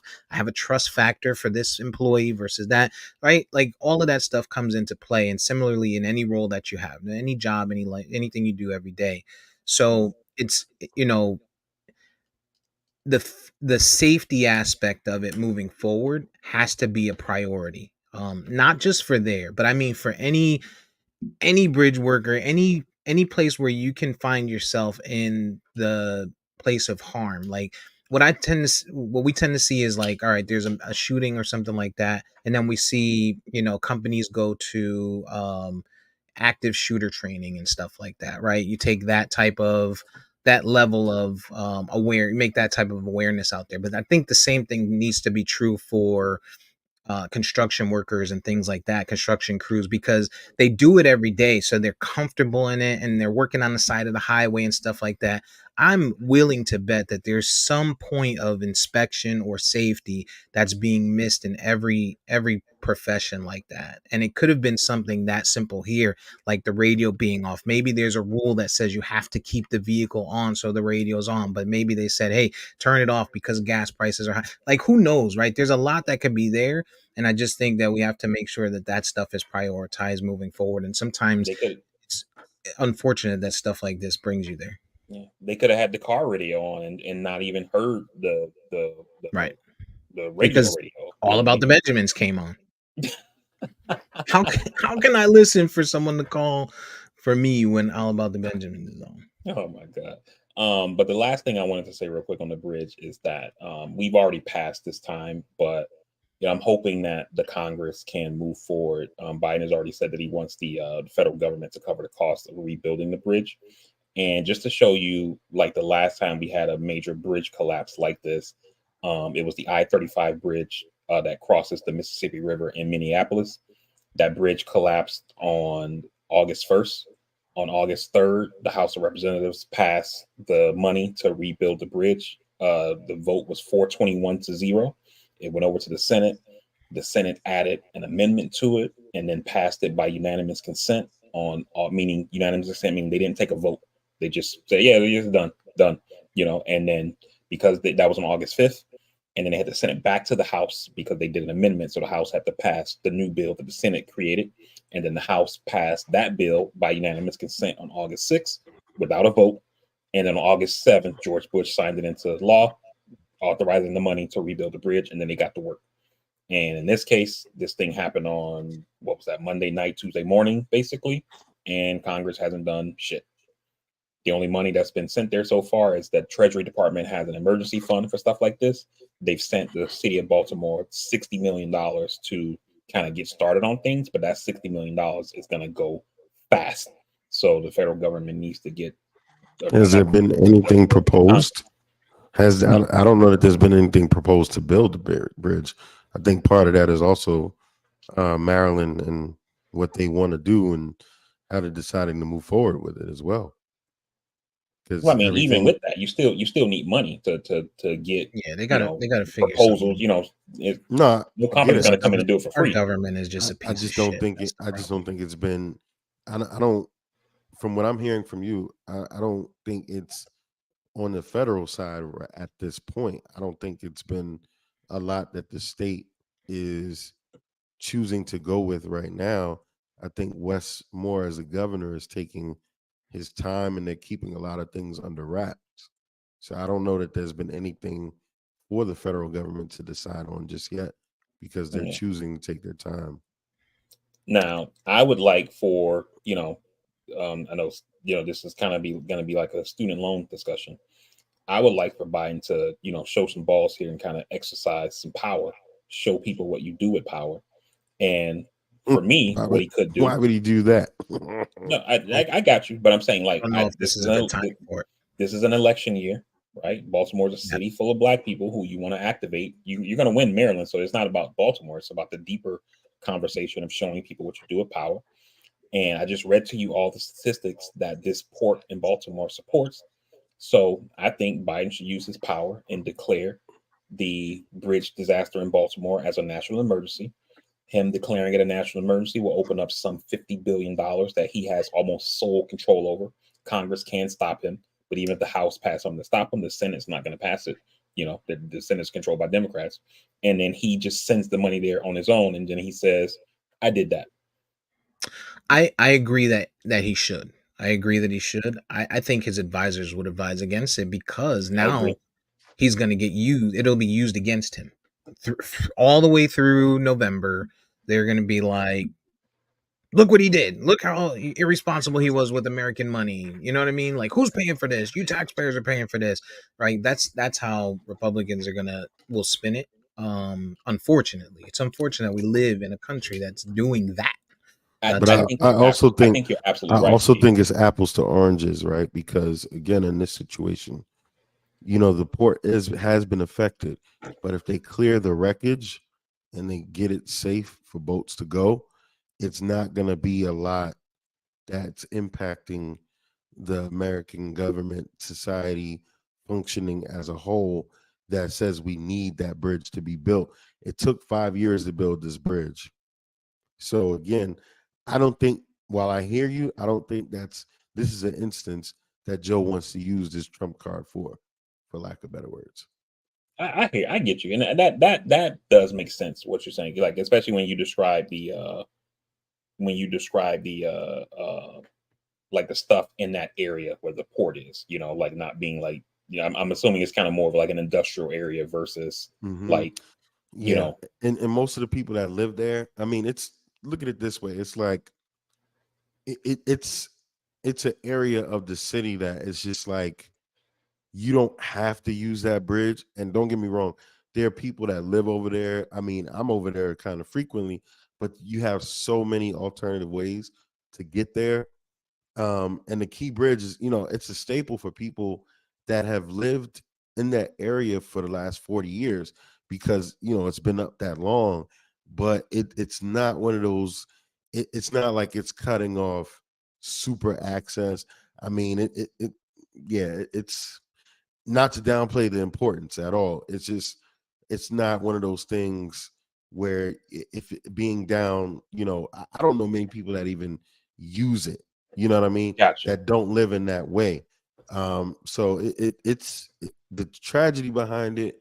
I think the shock of it being gone, that it's been up for 40 years, that people, you have people that literally were alive watching the construction of it, people that worked on the construction of it.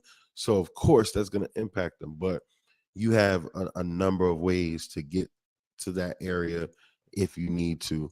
So I Gotcha. think Okay. that's what makes the difference. Yeah. So that That's, part, I didn't realize that part of it. So I assumed that this was kind of more of a like, obviously there are alternatives because how can the port still be operational if people can't right. get to it? But I just assumed that this bridge was more of a vital artery to the city Nah. than what you're describing. So yeah, I If guess that if makes sense. either of the tunnels were to collapse, now that, whew, oh my God, that would no, that would not be good because Baltimore has the two major tunnels. It has the Baltimore Tunnel and the Fort McHenry Tunnel, and those two, Jesus Christ, no, Mm, that would be horrible. gotcha. That would, geez, I do not want to be around for that. Yeah. Okay, But that makes yeah, sense. yeah, yeah, it's tough. It's tough. It's tough stuff. So I missed a good part of the pod earlier. Did we get to talk football yet? No, Uh, no, we have we the didn't only talk. sports was the tournament. I'm glad I missed that part because you know what? Steve I've actually lost. wanted you here for that. He said we had talked a little bit about I got the nothing. rematch between Angela Reese and Caitlin. Caitlin Clark tomorrow, and he was saying that you had been talking about like how her game has improved and stuff. So but Well, it's all good. I think Caitlin Clark is just to rehash that. I think LSU is going to wipe the floor with them because Caitlin Clark is the sole talent on that Iowa team. I mean, that team. Mhm.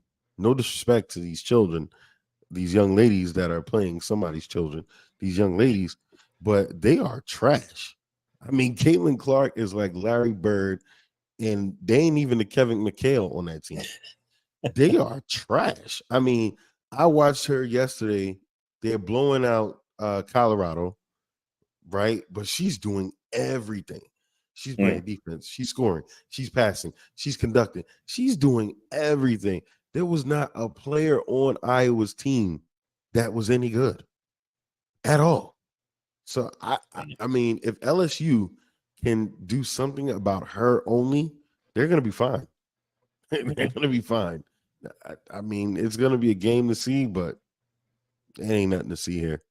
It's LSU's to lose, in my opinion. Okay. But yeah, I was saying I'm glad. I don't even care about the tournament at this point because it's been so many upsets. I've lost money. I'm just pissed. But I think UConn's gonna take it all. I think he would be happy to hear me say that, and he'd probably agree. I think it's UConn's tournament to lose at this point because there's the lot the big number there's higher seeds that I've lost. They were inconsistent to me. North Carolina, all of these guys that have lost that were number one or higher seeds, they were inconsistent to me all year. So I'm not Yeah. surprised that they did lose.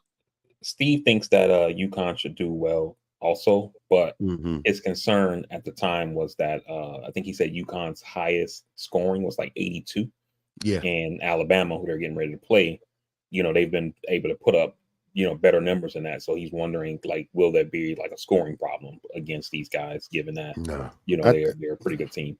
I think people don't watch UConn and UConn's defense. UConn has something for everybody at every level, Mm, and what I've noticed is that guard play in the league is really in NCAA right now is really down. Like I don't know if it's because the really young talented kids like your LaMelo Balls, some of these guys.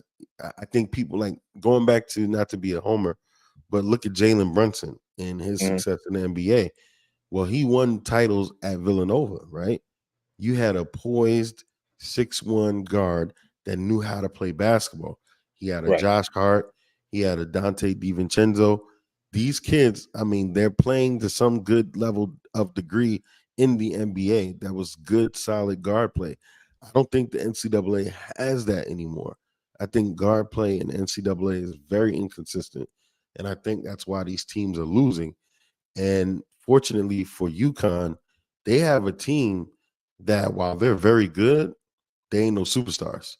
So, these guys play tough nose basketball at every level. And the reason why they have such low scoring games, they play a lot of defense. So I think they're gonna win it all at this point. It's theirs to Okay. lose. But Yeah, I mean, I hear you. We'll see what happens, but I'm looking forward to it. Good luck to all those folks in it. My yeah, yeah, team didn't. I don't even think we made the tournament this year after making the final. Well, we made the final four last year, or Elite Eight. yeah. Hmm. So Yeah, but yeah. ACC's been tough. Y'all, they're still in the ACC, right? Basketball yeah, wise. ACC. Yeah, ACC's been tough. I mean, NC State was like NC State is tough. So I mean, Yeah. it's been some squads that and y'all have had to go through. It's been kind of like y'all conference is like killing each other out there. Hmm. But man, football is approaching, man. The draft April 25th. We had all of the free agency stuff shake out. It's been crazy. It's been crazy. I'm looking Yeah. forward to it. Dak hasn't got an extension.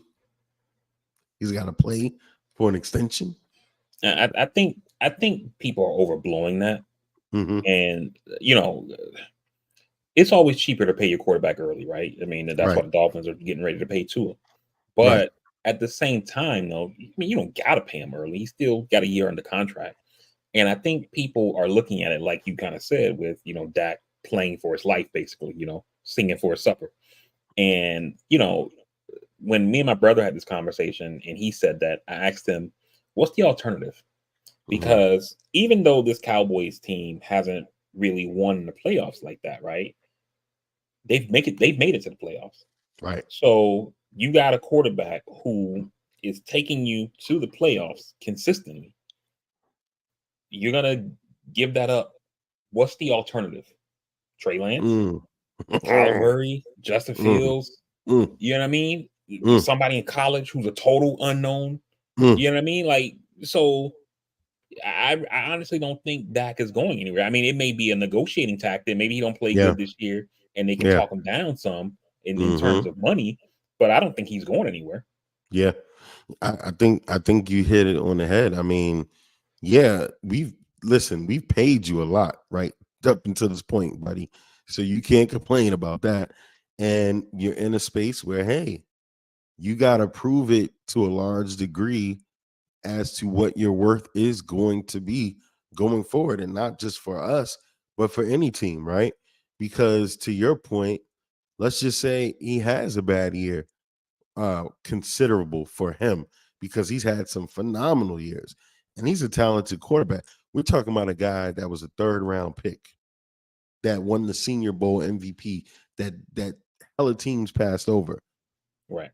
He's found a home in Dallas to where I hate how the media has made the quarterbacks the end all be all for team success.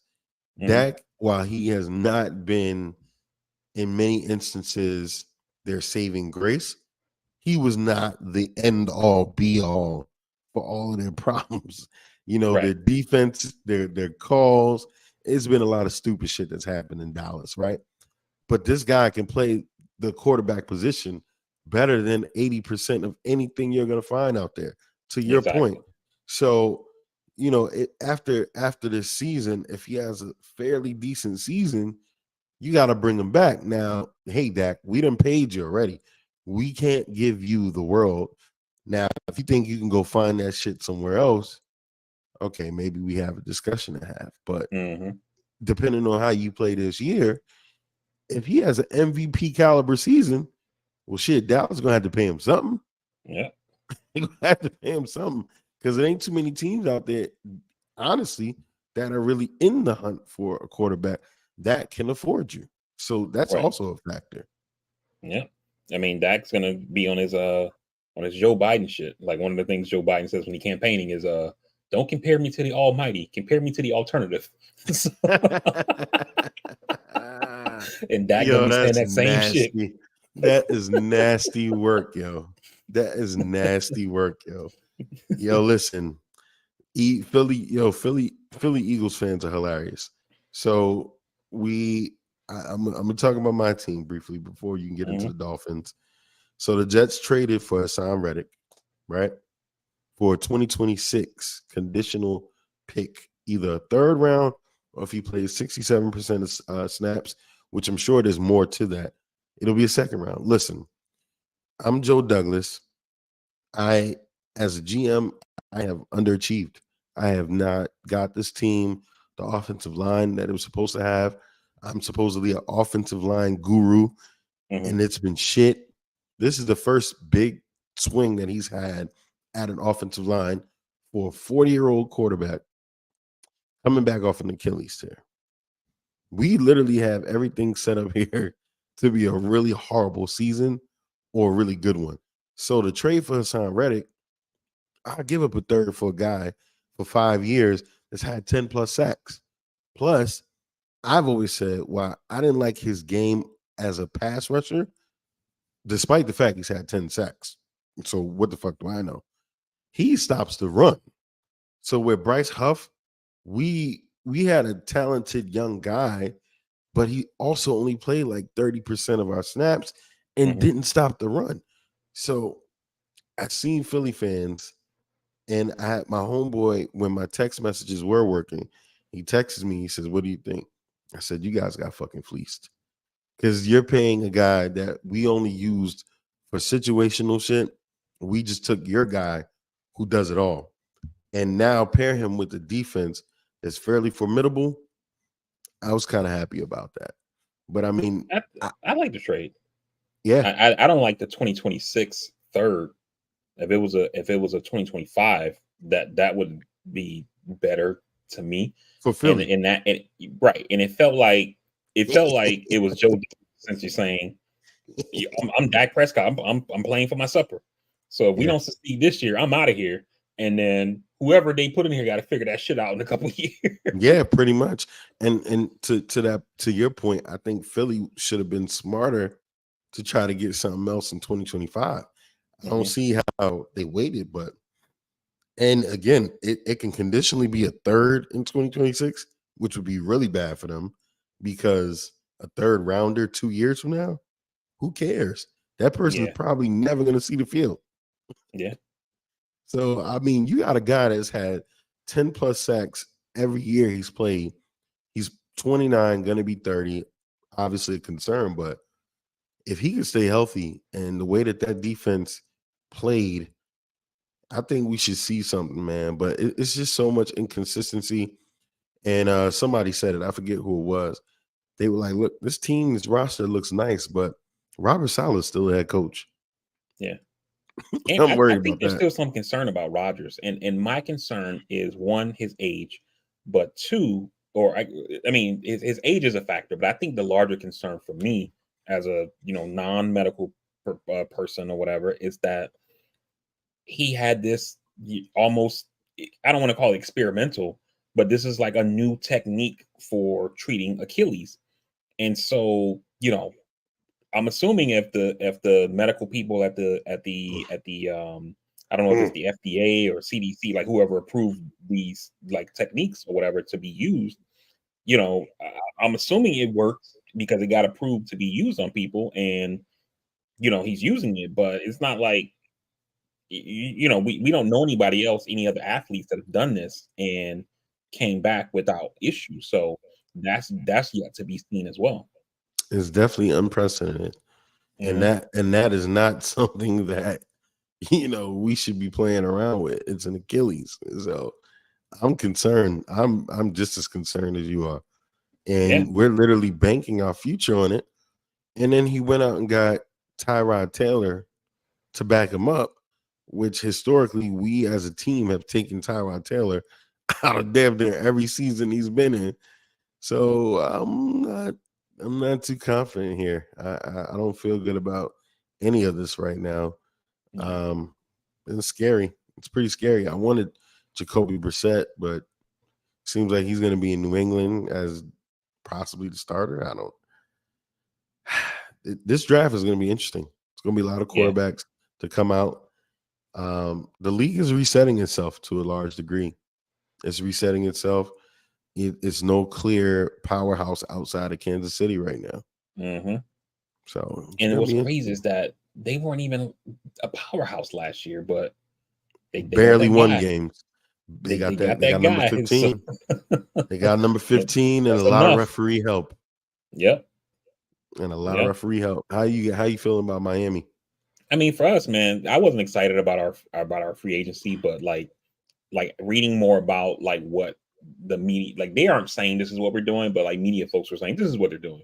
They're basically saying we feel like we got enough for 2024, and then the real thing is 2025 when we have a shit ton of cap space as well as double digit picks in the draft, and then we're gonna make some moves there and try to make it happen. Um, the things that we're working on now that I hope get done before the season starts, because I don't want to end up in another Christian Wilkins situation, is the Dolphins are reportedly working on an extension for Waddle, an extension for Jalen Phillips, and an extension for Tua. And I Mm, think all of those would be good, extending those guys early, because always, God damn it, go ahead. yeah, got to extend those guys early if possible. Um, yeah, I it's tough because I hate y'all. But being practical and being objective as possible, it's hard to hate that Dolphins team and the way it's built. The thing about rosters and NFL and everything else, it's so hard to construct a winning football team. There's so many moving parts, so many moving factors. The Dolphins have had one of the most explosive offenses of last year. You got Tyreek Hill, Jalen Waddle. You got a great running back. You got a coach that coaches offense that knows what he's doing. So I think the way that team is built, there's a lot to be left on the bone for defensive purposes. But I hate to say it, man. I mean, the AFC East outside of the Patriots could possibly be a dogfight this year. It could possibly be one of those conferences like Yeah, the AFC North that it's going to kill itself. Um, yeah, I hate you guys. I don't hate you guys as much as I hate the Patriots or the Bills, but I hate to say it, man. You guys are constructed pretty well, and I think the only people that are really going to beat your team is your team at this point, and in injury. Because if yeah, Tyreek Hill or Jalen Waddle go down or Tua, I mean, which is a lot, obviously, but I don't think y'all are built for anything else to come behind that. So Right. And I saw this guy on Dolphins Twitter who he said something that I think basically essentially summarizes the Dolphins, where people want to hey, we're gonna do this, we got these weapons, Tyreek, blah blah blah blah. And people are like, oh, you guys suck, you don't ever do anything. And the guy responded and like, look, man, he was like, with the Dolphins, it is what it is until it isn't. And it isn't what it is until it is.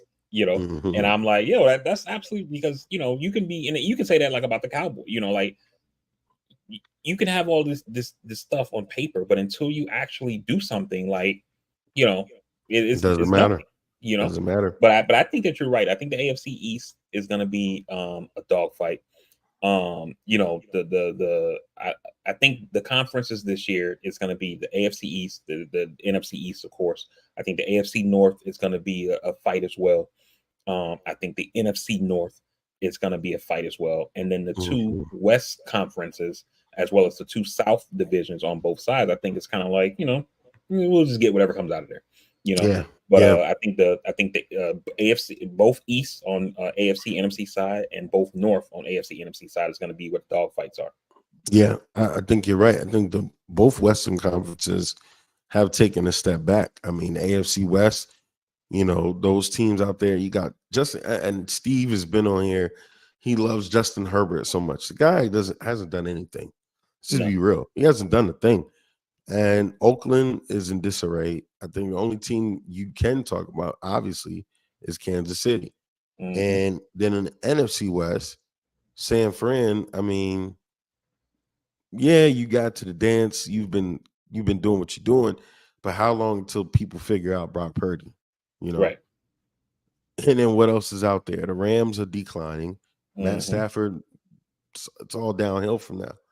Yep. So I think you're right. In the AFC North, you got Russell Wilson in Pittsburgh, now backed up by Trey Lance.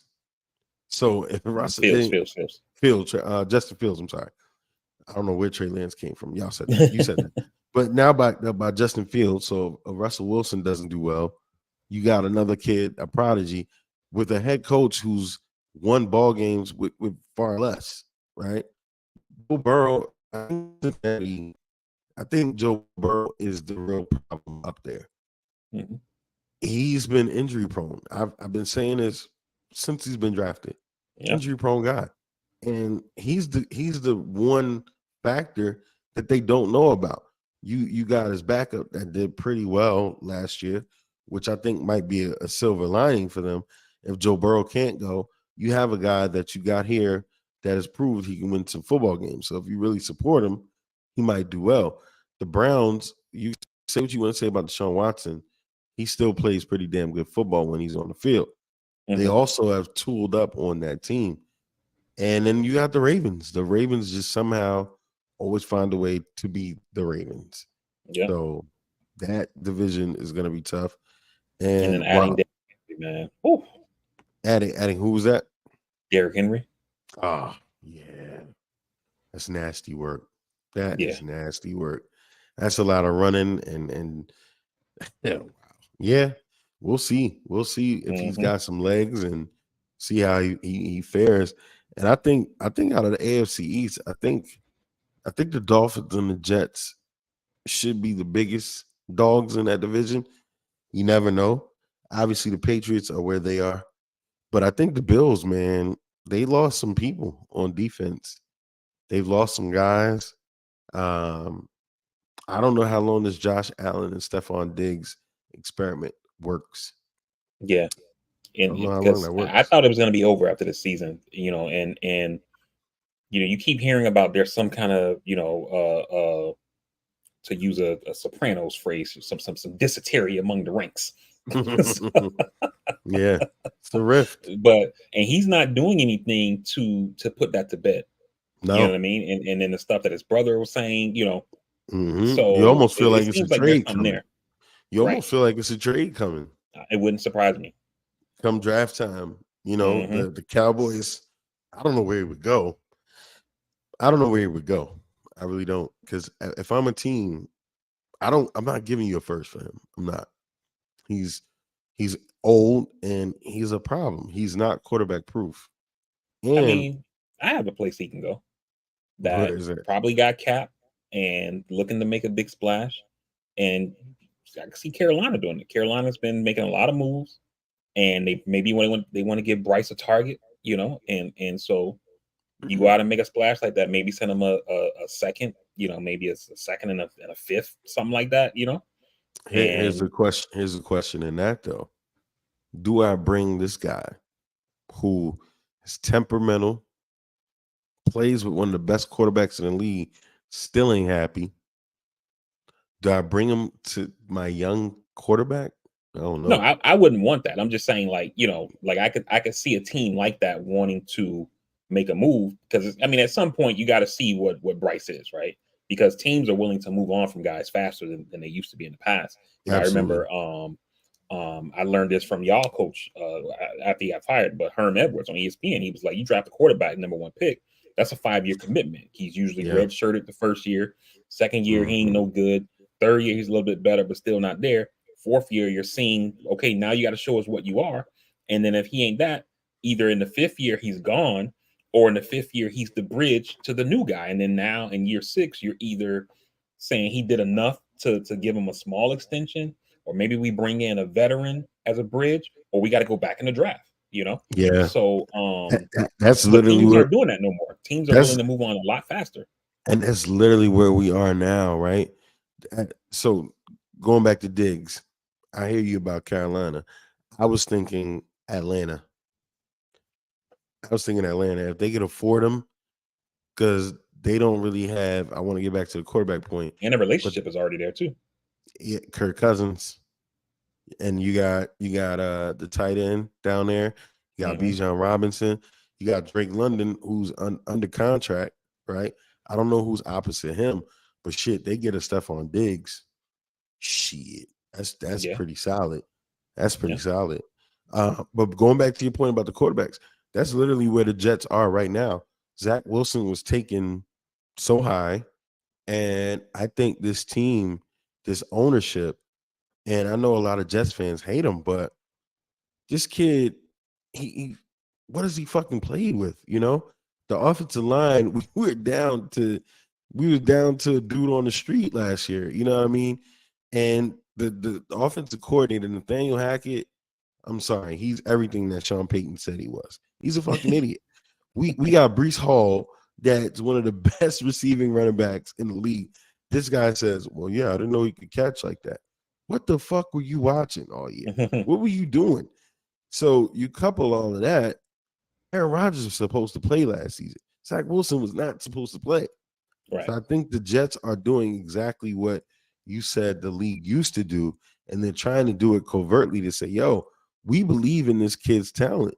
So hey, if we do a little decent in this 2024 season, he can sit on the bench. We'll figure this shit out." And I think that's the right thing to do. I think he's a talented quarterback. I mean, he's had games against the Cowboys, against various teams where he showed he can throw the football. It's just he's got to grow. He's got to Yeah, grow. yeah. He's got to grow. And and The and and and it also it could be, like I started this quarterback conversation off on my end, is like, what's the alternative, right? Because the backup quarterback market is not that rich right now, and a Slim, lot of guys who you thought would be available for backups, like I remember last year, I saw people on Dolphins fans, they were thinking like, man, maybe Baker Mayfield, Gardner Minshew, Ryan Tannehill, all those guys are starters last year. they play. You know what They I'm played saying? their And way. so They played their way. yeah, They played their way so to starters. for us this year, the big talk was a lot of people thought on Dolphin circles that the Dolphins would release Mike White and go get another backup. He's still on the team, Mike White. So Mikey because that Blanco. that that that the backup quarterback market is just it's not deep. Jacoby Brissett is looking like a starter in New England. They're gonna draft the quarterback, but he's gonna fuck around and start. Gardner Minshew's gonna start in Vegas. Who's the other guy you mentioned? Tannehill, Tannehill. Where's Tannehill at now? I don't think he's been released, but I, Okay. I but you know, I don't think Who's he's the going to be the other? starter. Who's the They other got that person you kid, mentioned? um, the kid who be drinking the mayonnaise. God Not damn, I Drake. can't think of his I name don't now. know. Who's the other guy you mentioned though? Tannehill, Oh, Minshew. Gardner Minshew. We talked about him. It was somebody else. I said Gardner Minshew, Baker Mayfield, and Baker Tannehill. Mayfield. Baker Mayfield. When he went down to Tampa, I said it on the pod. I said that is the perfect place for him to Hmm. research his career. He played them into the. He played his ass off down there, and I think people are not realizing the older these guys get, the better they be. The better they be, not the better they will be. The better they be. These guys get older and they get better. And I think, and I've said it before, Steve fought tooth and nail against me on this. Andrew Luck and RG3 fucked teams heads up. Yeah, and Those two Tannehill is guys. a free agent, by the way. I just looked it Oh up. wow. So that is shocking. That's shocking and also telling that teams are kind of waiting to see what Yeah, happens with their team before they go get this guy. That's kind of crazy. Um, but yeah, man. I said this. Steve wanted to fight me on it. RG3 and Andrew Luck really reset the league because teams were looking at their success. And even in Washington, let's not forget, Washington didn't want RG3, hence why they drafted Kirk Cousins in the fourth round, hence hmm why they allowed him to get hurt the way that he did.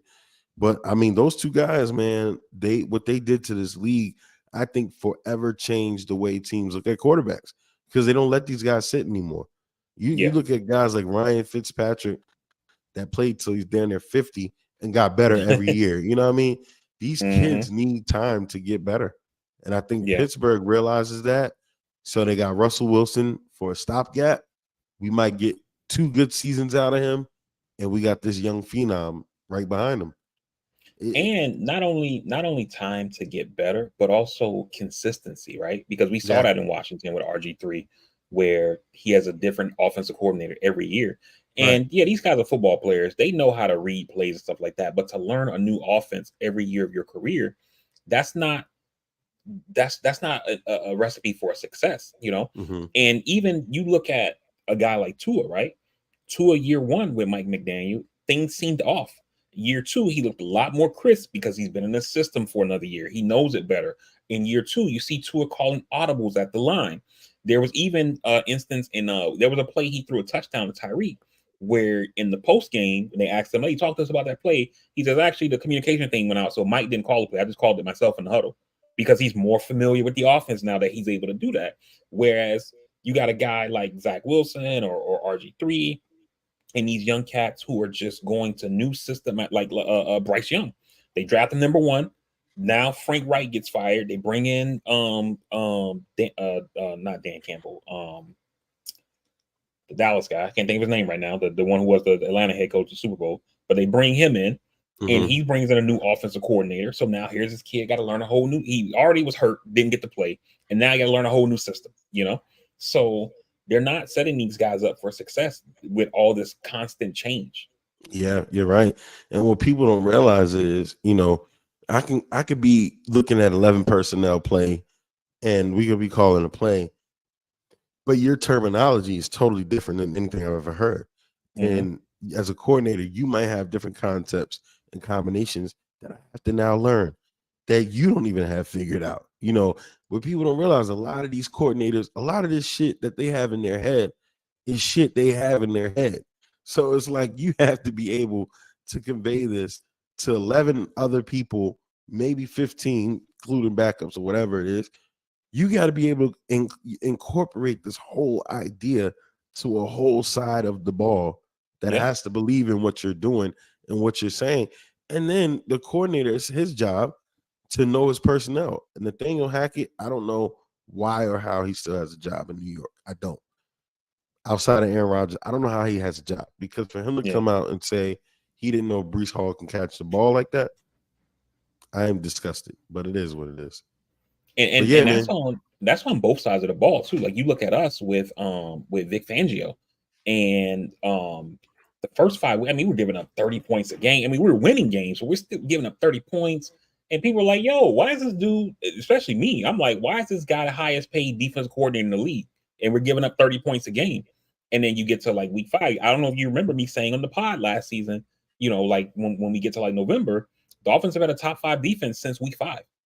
Now these guys understand the system now. You know what I mean?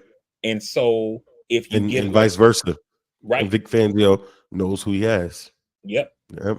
So and that's just on defense, where it's tackling, coverage and tackling. You're talking about a quarterback who got to learn all. He has to learn the protections, the play calls, the routes, the names of the play. You know what I'm saying? And to be changing this constantly, you're setting this kid up to fail. I'm gonna tell you something though that'll be really nasty for you. Hopefully for you, this doesn't happen. But if Tua goes down, Mike White is not your guy. And Ryan Tannehill as a free agent for the Dolphins would be nasty work. The return of Tannehill. But we're not spending the money though. That's the point. Is that we're trying to do bargain shopping. So it's like get the most bang for your buck. And Tannehill probably would be a backup that would cost us maybe $8 to $10 million. And I don't think they're trying to spend that because Mike White only costs us $3. Yeah. So I think that's what the difference would be. I don't want to see anyone be hurt, but I'm interested to see what would happen there. That would be poetic justice for me as a Jets fan. But it's gonna be interesting. It's kind of like thinking about what we're saying. Like I just thought about like the thing I was saying with learning. Like it'll be like if you learn trigonometry this year, and then somebody says, "Okay, now you got to go learn trigonometry, but in Russian." So you just keep changing it over and over again, Like it's continuity is everything. Continuity is everything, and I'm telling you. And I told Steve this. He didn't want to listen, just like he didn't want to listen to us about Atlanta needing to go get Lamar Jackson. It's continuity. Andrew Luck. That whole nasty. Shit was nasty, man. That whole shit was nasty. You see what happened last year, and then you see what happens this offseason. That is nasty, yo. And Kirk Cousins is coming off a season-ending injury. A season-ending Achilles. And they gave him $180 million, 140 guaranteed, something like that, $100 million guaranteed, something like that. Shout out to Kirk Cousins, yo. Shout out to you. Shout out to you, finesse god. Kirk Cousins, you are the finesse god. You are that guy. It's Easter, man. That man is blessed and highly favored. Yo, he's paid his tithings, yo. Shout out to the finesse god, aka Kirk Cousins, yo. You are that man. Mama, there goes that man. Yeah. There go the title. NBA, yes. NBA, NBA. Blessed, speaking of finesse, really quickly, NBA is coming to playoffs are there. Miami's found itself in seventh seed. I fucking hate you guys. I fucking hate you guys. This team, early on, people were writing them out. Jimmy Butler's this and first of all, Jimmy Butler was wilding with all that bullshit going on with the hair. Cut it out, Jimmy. We don't want to see that shit no more. But once that shit went away, y'all found a way. My young boy Jaime down there was playing his ass off. I like that kid, man. I told you when you drafted him. I was just about to give you a shout out. I remember at the night of the draft, you text in the chat and was like, "Yo, y'all got a guy, yo. Y'all got a guy." Fuck. I hate it. I hate it. That kid, man. I watched that kid on the other level, and I said, "Yo, this motherfucker can play." He's one of those guys that just look like they can't do shit, but he just plays. And y'all got a dog, man. If y'all can get Hero and those other kids to do what they're supposed to do, y'all are playing with 70% of your team half the time. Yeah. Hero, man. This guy. Stealing money. He's like Devontae Parker. He's always hurt, man. Stealing money. Yeah.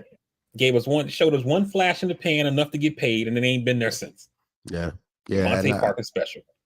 Yeah, I don't know that he's ever really going to pan out. But man, you guys are in 7th place.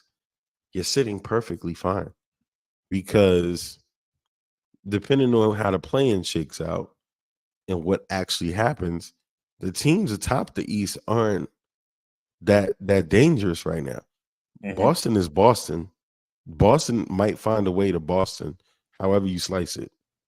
New York is in fourth place where they're jockeying for position with a Cleveland team that Hmm. ain't nothing. As a Knicks fan, New York, Orlando, and Cleveland are kind of all right there, bunched up, and Indiana for that matter. as a Knicks fan, we got Tom Thibodeau, who can't coach a paper bag, in my opinion. He's playing guys. We're up 20 in the fourth quarter. He's playing all his starters. How do you can't have these guys play 45 minutes a game? It just doesn't work. OG Anunoby, we were 14-2 on a run with this guy. He has elbow surgery. You fucking play him 25 minutes a game. Now it's Yeah, hurt again. Julius Randle hurt still. We got Mitchell Robinson back, but I don't know. Then you got Cleveland, Donovan Mitchell. You don't know what you're gonna get there. but we've talked So about the coaches in the past that just kind of like, this is the way I do things, so this is the way it's going to be done, and Tibbs seems like one of those guys, like once the game is won, get your people out, because all you're get him doing is out. inviting trouble. Get him out, man. Get him out. It's pretty nasty with this guy. I think the dark horse here, looking at the top four, because Milwaukee, they were a great team, right? But you decided to get rid of your coach. And Hmm. Doc Rivers, they've been pretty bad since getting Doc Rivers. Yeah. So they're sitting at 2 right now. If the playoffs were to go now, right? It's 1 versus 8 typically, right? Hmm. So One that eight, 2-7, so so on. that be the Celtics versus Sixers, which is if Embiid comes back healthy, who knows, right? Right now, it would be the Bucks versus the Heat. I love that matchup for y'all. I Hmm. love that matchup for y'all. And Cavaliers would play they would play the Magic. Pacers. No, the Pacers, I'm sorry. Which that Pacers team, I'm not sold on Halliburton. I'm not sold on that Hmm. guy. I'm not sold on Tyrese Halliburton. And then you would have the Magic playing the Knicks. Knicks, which that young Magic team I think is a dark horse. I really Yeah, do. I they really they do. look good this year, man. They look good. I think they're a TJ's dark been rooting for horse. them. Yeah. He's half a Magic fan. I don't blame him. I don't blame him. When I used to work in the office, Magic had a coordinator person used to come by the office, and we used to get like discounted tickets. I think our company does something for them, Mhm. and so I used to get tickets every, like, we used to go to like maybe 5-6 games a season, and Nice. so he would be like, "Let's go Magic, go to Magic." I'm like, I used to be like, TJ, we're Heat fans. We just go to the Magic game because we live here. He's like, I could like both, right? So, No, you can't, son. No, you can't. but this is all he know though. Like, TJ, he's only visited Miami. He never lived there, so he ain't Right, like, right. it's like, this is your roots. Like, he basically was born. TJ was born in Georgia, lived in South Carolina for a couple of months, and then came to Orlando. So Orlando was like That's it. all he's known. This has been home That's for him, it. like, since he was about 8 months old. So That's like my kids. Only 1 out of 3 is a New York fan. And I'm yeah. lucky to have that one. So in the West, you got Minnesota at 1. Uh they look like they're tied up with OKC. So that can go either way. And you got Denver right behind them. So those 3 teams could all be in the number 1 seed by Yeah. the end of the season. The Clippers are strong 4, Pelicans are strong 5, Mavericks at 6, Suns at 7, Kings at 8, LeBron and Steph currently right now 8, 9, and 10. 9 and So 10. the West is gonna be nasty, man. I Yeah. can't wait to see how this shakes out. I can't Yeah. wait. And you know what's crazy? The Suns spent all that money, all those draft picks. They're in the luxury tax, and you're in the play-in. That's amazing. That's So, that's the NBA. That's the NBA. And we're showing you, we've said this time after time, the league is resetting itself. mhm, You paying big millions for these guys that used to be good.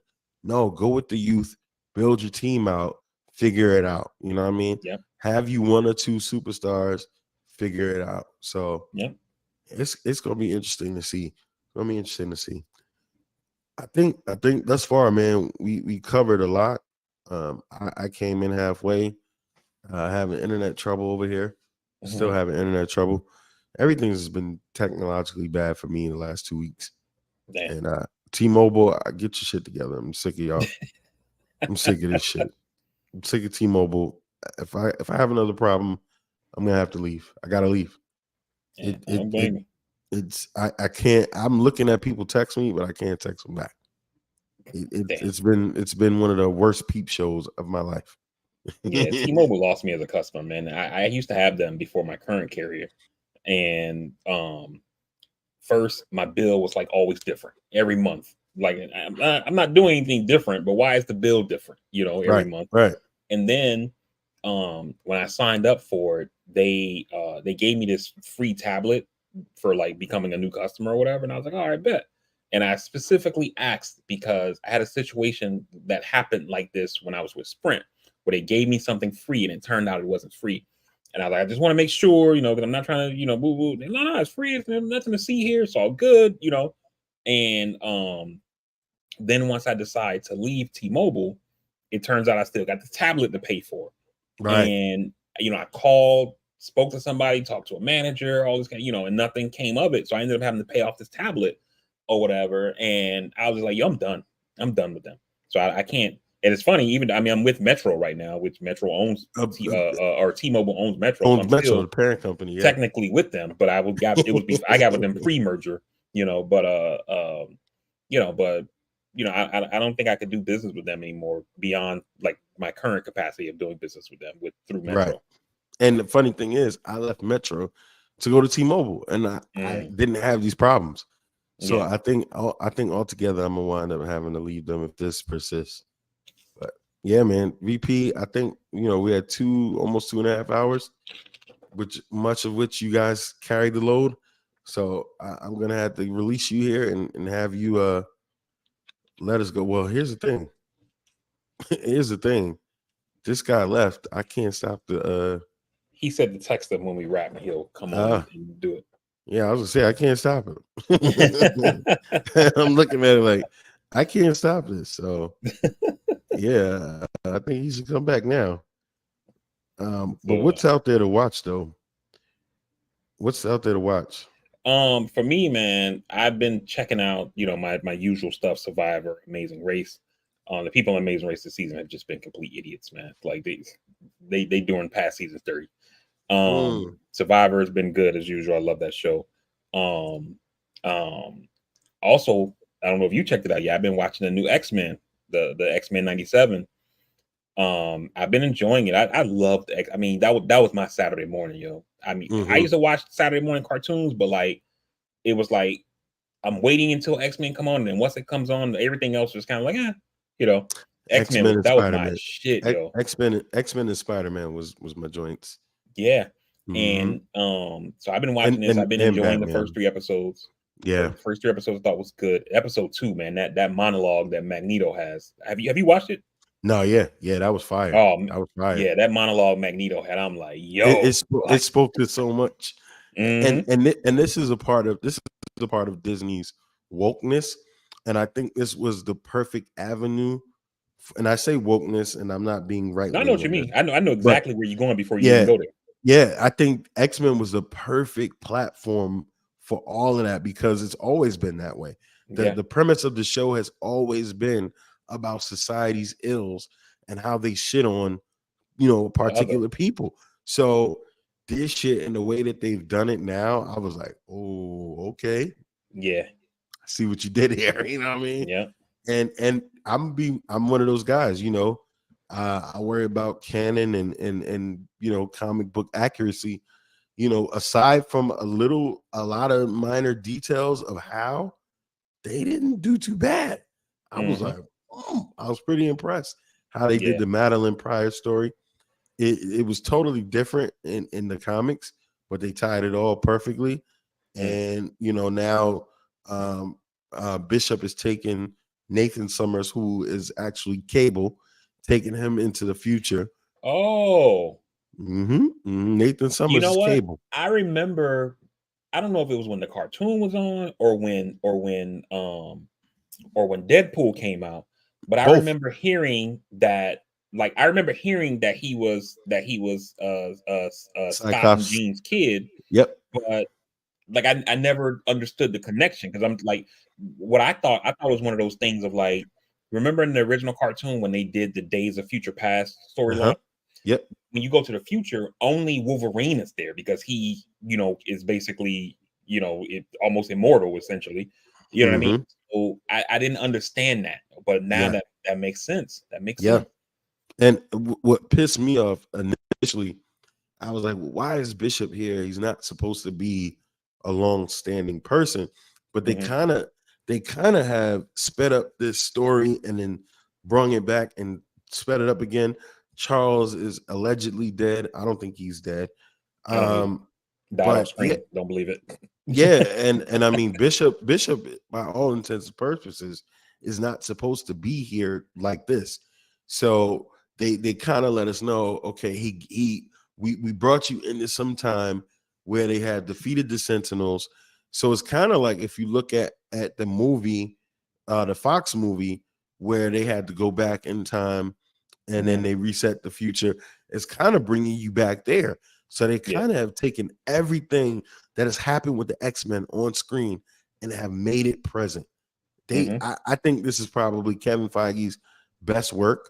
I think it's also a sign that he's going to leave because he's been very much on to this project, and the work that they putting in with this project, I was like, I was trying to find a way to hate it.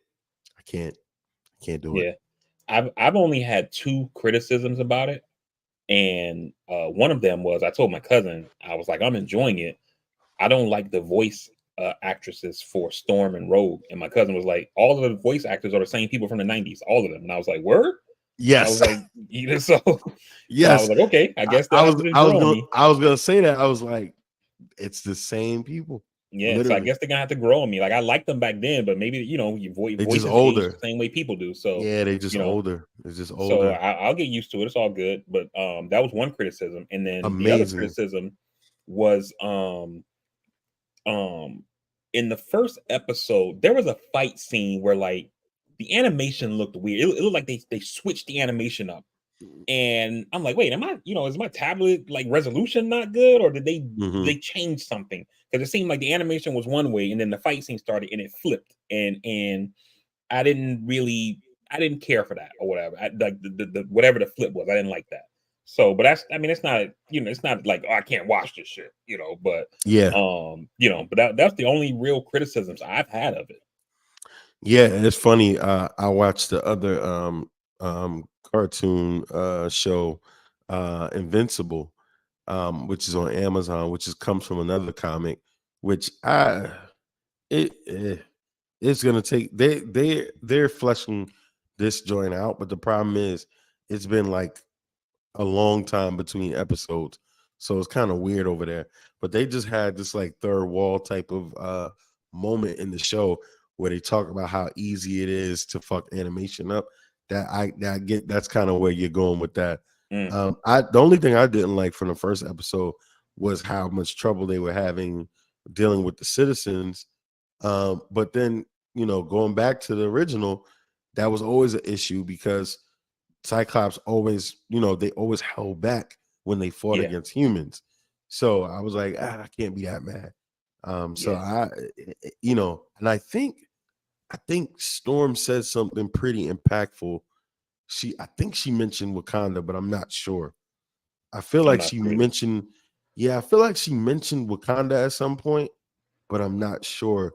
I'm not sure where they're gonna go with that in her story because based on the timeline that I'm thinking, the way that it is, she would have already married T'Challa and been divorced by him at this point.